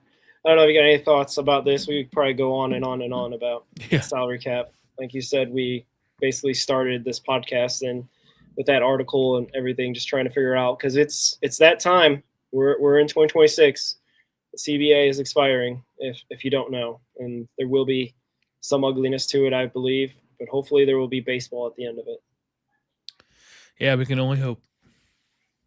You got any hot takes or anything to cap off the show? I got one that I forgot to get to. All right, you go with yours, and I'll think of one. So spring training is cool. It's nice to see the guys out there working and everything like that. I had mentioned that Suarez kind of tried to go 75% down the line to maybe beat out a single, but not really. I feel like, though, like how the NFL preseason is becoming less and less of a thing. Like some guys like Joe Burrow don't play a whole, preseason for whatever reason, maybe because they got some tweaks or whatever that happened in practice. Or, they play one series or one quarter in the first game and then boom, done. We got to do that with some of our guys. I think for spring training, Ty Steve, he hit the ball hard, looked great behind the plate. Don't need to see him again. He's good. We know what Ty Steve is. If he goes out there, maybe it's to, toss with the starting pitcher before the actual catcher comes out there. You know what I mean? Just to keep him warm and whatnot, getting back and forth. Ellie, don't need to see him anymore. He hit the ball hard twice to the gap. look good running around the bases, looks good, with his shirt off, whatever. Don't need to see him in another spring training game. He could just go to the practice fields. JJ Bleday, same thing. Well, because he's kind of new to the team, maybe, I don't know. Suarez, don't need to see him anymore. I'll just see him in the World Baseball Classic. He, unless he's feeling like he needs to get some at bats or whatever, like all those guys, basically shut them down. Like, load manage, whatever you want to call it. We don't need to see any more of these guys in spring training, as far as I'm concerned. Matt McClain even could be in there. Like, I don't know, go out on a high note, get that confidence or whatever. Just go out there and do it. I just feel like let's not risk it if we can help it, especially if we know what these guys are. Let's just we'll just see them at practice. I got one. Okay. How about maybe instead of making spring training like the end of February and most of March, you cut that in half and you do 5-inning games, doubleheaders. Somebody suggested that to cut down spring training. I think it was like in response to the fact that they play 30-some games, right, or whatever, and then there would be guys that get hurt in spring training, and everyone's like, why? Like, do doubleheaders, split squads, split squad doubleheaders, cut the games in half, literally and literally again by doing half the games. Like, you could do 15 games and still get doubleheaders, make it 30 games, but just make it in 15 days instead of 30 days. And then you can kind of get that travel back to the city that you're going to be opening day, kind of, get settled in, get comfortable, and then ramp up for the games.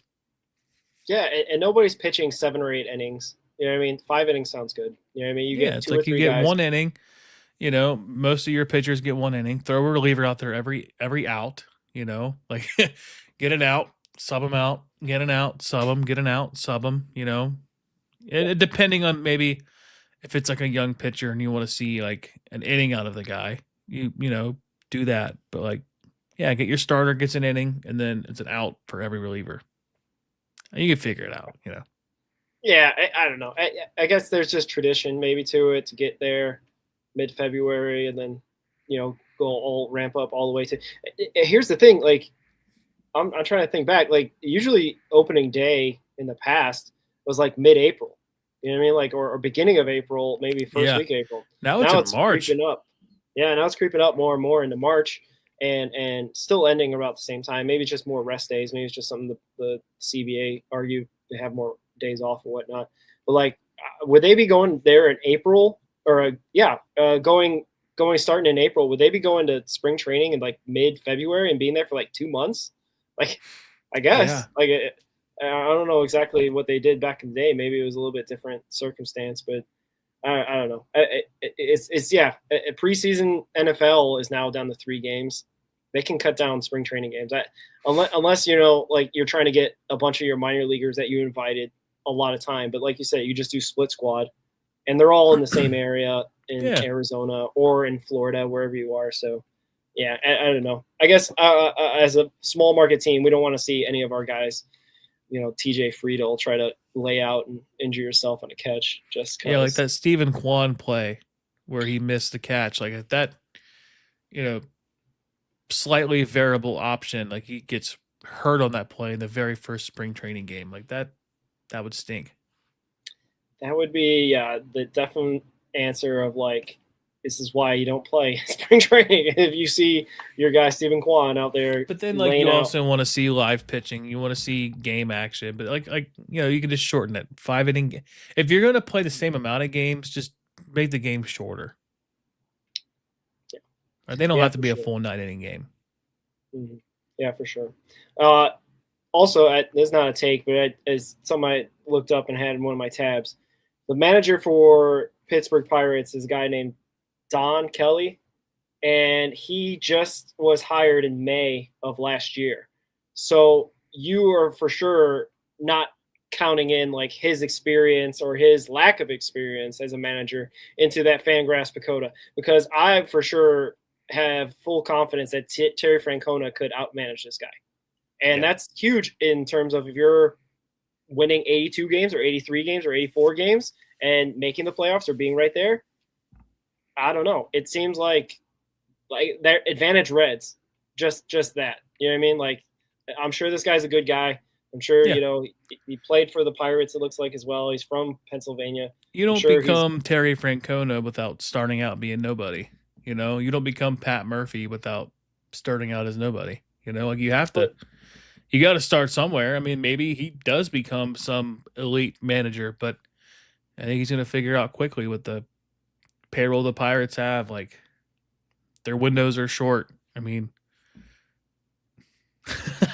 yeah. They've had one. What have they had? One playoff appearance since like 1980 something. Like more than one, I thought. They had maybe. the wild card, 2013, they had 2014, and the 2010 wild card.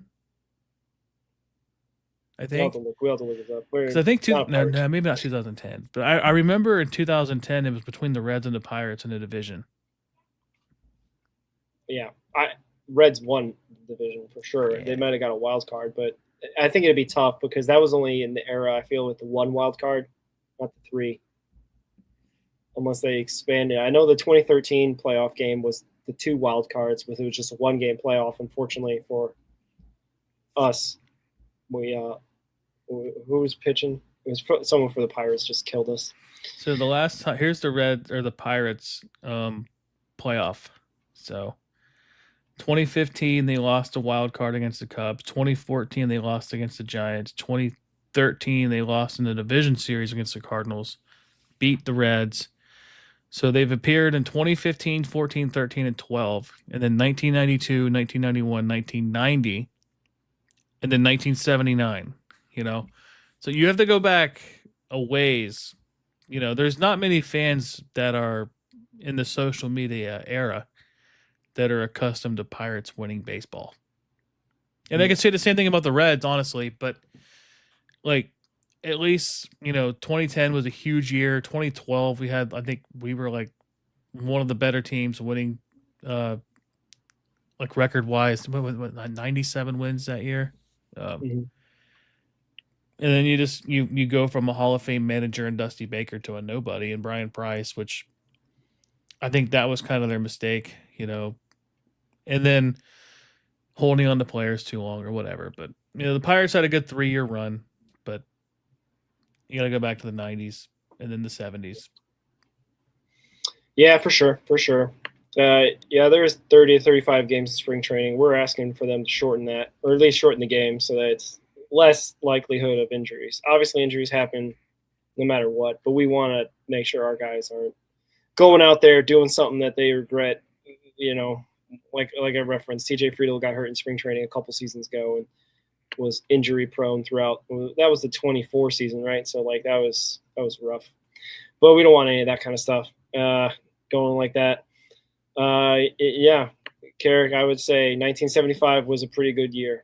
I got upset. I was almost going to say something inappropriate on X because there was MLB, I forget who, was listing the top 10 or top 9 all-time regular season teams, and they had the 75 Reds at like number 4.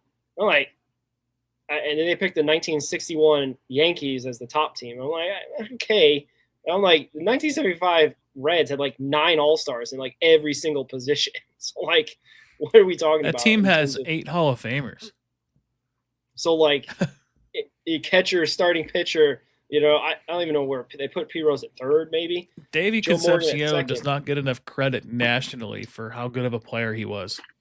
Yeah, I don't. They should have at least top 3, 4.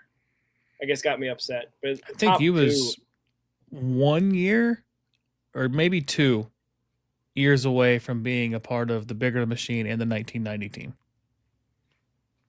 I think he retired in 88 or 89. Okay. Yeah. I was just like, I don't know. I guess maybe it's just bias. I think I might have got the list here. The number 1 team was the 61 Yankees, and they won 109 games. It's like, I don't know. That must be like a DiMaggio team or something. Where's the rest? Number 2, 1970 Orioles, which ironically was the team that the Reds traded Frank Robinson to. and he had a monster MVP season after they traded him. So shout out to the Reds for trading Frank Robinson, I guess. 1927 Yankees. I don't know. That's pre-integration. I guess it's cool that they were good in 1927, but that's like anyway. I can't believe that the 2001 Mariners were number 6. They won like 115 games. Talking about being a regular season team, Ichiro wasn't Big Unit Randy Johnson. It's still in it. No, that wasn't. He was in Arizona at that point. A-Rod, I think, was in 2001, right? Like, that's a heck of a team, the 2001 Mariners. I remember them winning so many games. And then, like, the 1998 Yankees were number 5. 2019 Astros, they're a top regular season team. They're good. I remember them kind of like being maybe I'm confusing with the 22. The 22 Astros kind of were like that was the last hurrah for that dynasty.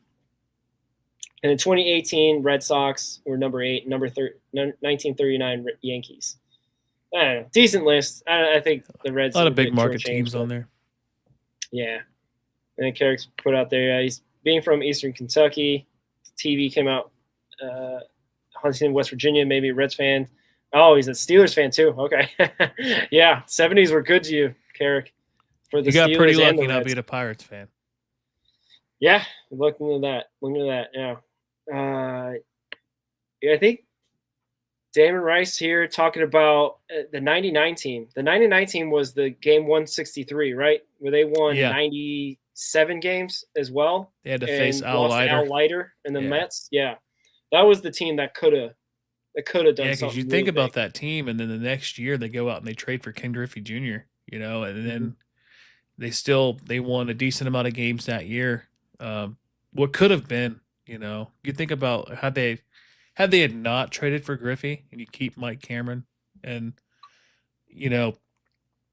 maybe those players develop that you traded and they become good pieces, but like you got a chance to trade for a generational player like Ken Griffey Jr., who's from the city. He's got family ties. His dad won a World Series with the team. Like, it's pretty awesome. But he unfortunately injuries just ruined everything. Yeah, that's.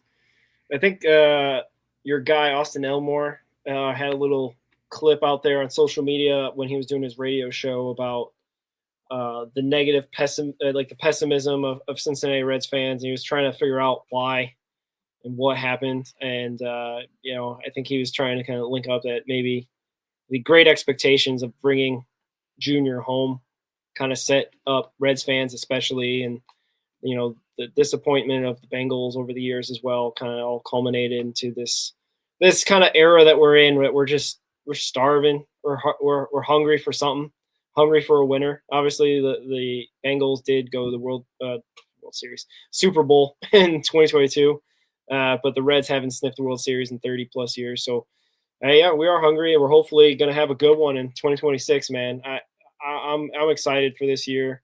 Really excited just to kind of break it all down and see what's going on with the minors and the majors at the same time. And hopefully we'll be able to share that journey with you guys and have a good time along the way. We're excited. We're pretty hyped coming into this year. A lot of moves were made that make us happy. We get Suarez back. We get a revamped bullpen. I think the bullpen pieces that we brought in are going to be really good.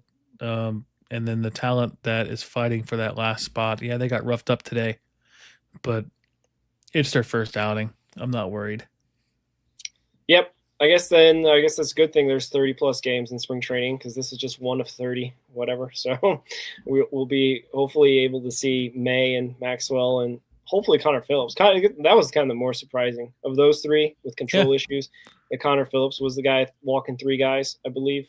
So like, hopefully he doesn't have that type of outing anymore, and he'll be getting back on track to where he was at the end of 2025. So, I guess before we wrap up, I kind of want to shout out some of the guys that have been joining in on the Instagram side because their stuff doesn't show up on. Well,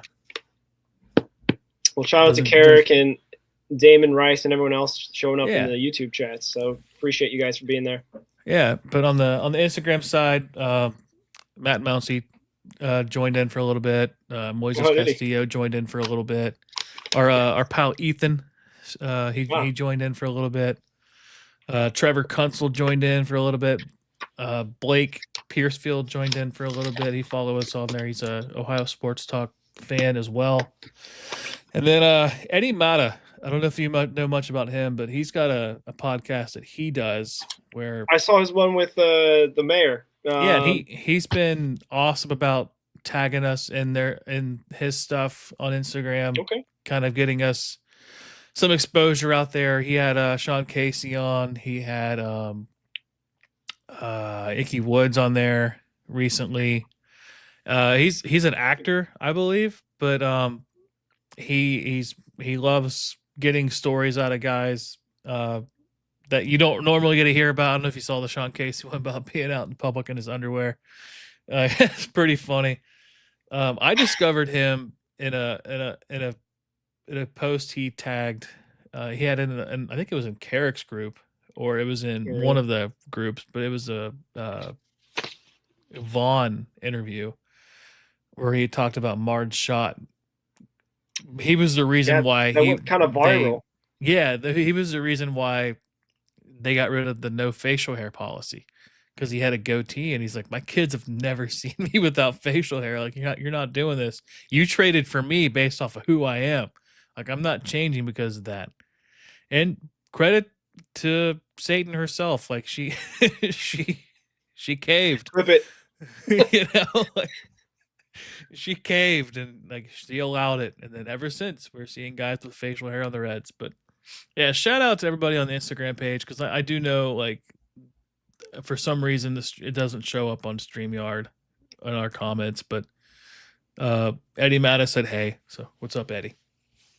All right, shout out to him. Thanks for tuning in. Really appreciate it. We're trying to grow, guys. Trying to get 100 subscribers on YouTube. Trying to get 100 plus more on Instagram. Trying to get 200 followers on X. Really appreciate it. Shout out also All Glows Off, our kind of partners in crime on this adventure. Mike's podcast will be out on Tuesdays. A Lights Out podcast. Thurhan, All Sports Era. He's on like every single day, it feels like. And then Cheese, he's gearing up for the draft, which will probably be here before you know it, for the NFL. Big NFL guy. I think that's actually his biggest strength, right? Like he's just not just a Packers guy. He likes the draft. Yeah, he likes he's an NFL guy in general. He's just a fan of football. Yeah, and for some, the draft is all they have. You know, like the Jets. So like, you know, sometimes that's the only hope they can get is getting their guy in the draft. But anyway, not an NFL podcast, but shout out those guys. Hopefully, you go follow them. We really appreciate everyone that follows us, and we'll be getting you guys more content. I mean, it's almost March. We're coming on 1 year. I think next Sunday technically is our first year anniversary, but we'll have podcasts recorded, interviews. We'll have all sorts of stuff coming your way in March. And yeah, like Ricky said, I'll be in spring training, so I'll hopefully get out there and get the lay of the land and, you know, firsthand account on what these guys are doing out there. Yeah, maybe we'll do a live show with you and Mike live from Arizona. Sure. I'll join you. For sure. Yeah, for sure. As long as you guys don't go live at 8:00 Mountain Time and it's 10:00 here. Yeah, that's the nice thing about. But... Yeah, we'll see. Well, that's the nice thing about the time change is that the games are real early in the day, so you got the rest of your afternoon and night kind of open. But yeah, we'll figure something out. Stay tuned. Really appreciate you, Ricky, doing all the stuff behind the scenes and all the different things that you do, all the different hats. So we appreciate you as well for all the stuff you do. Hopefully, we'll be just getting that much bigger, and maybe we'll expand. Maybe I don't know.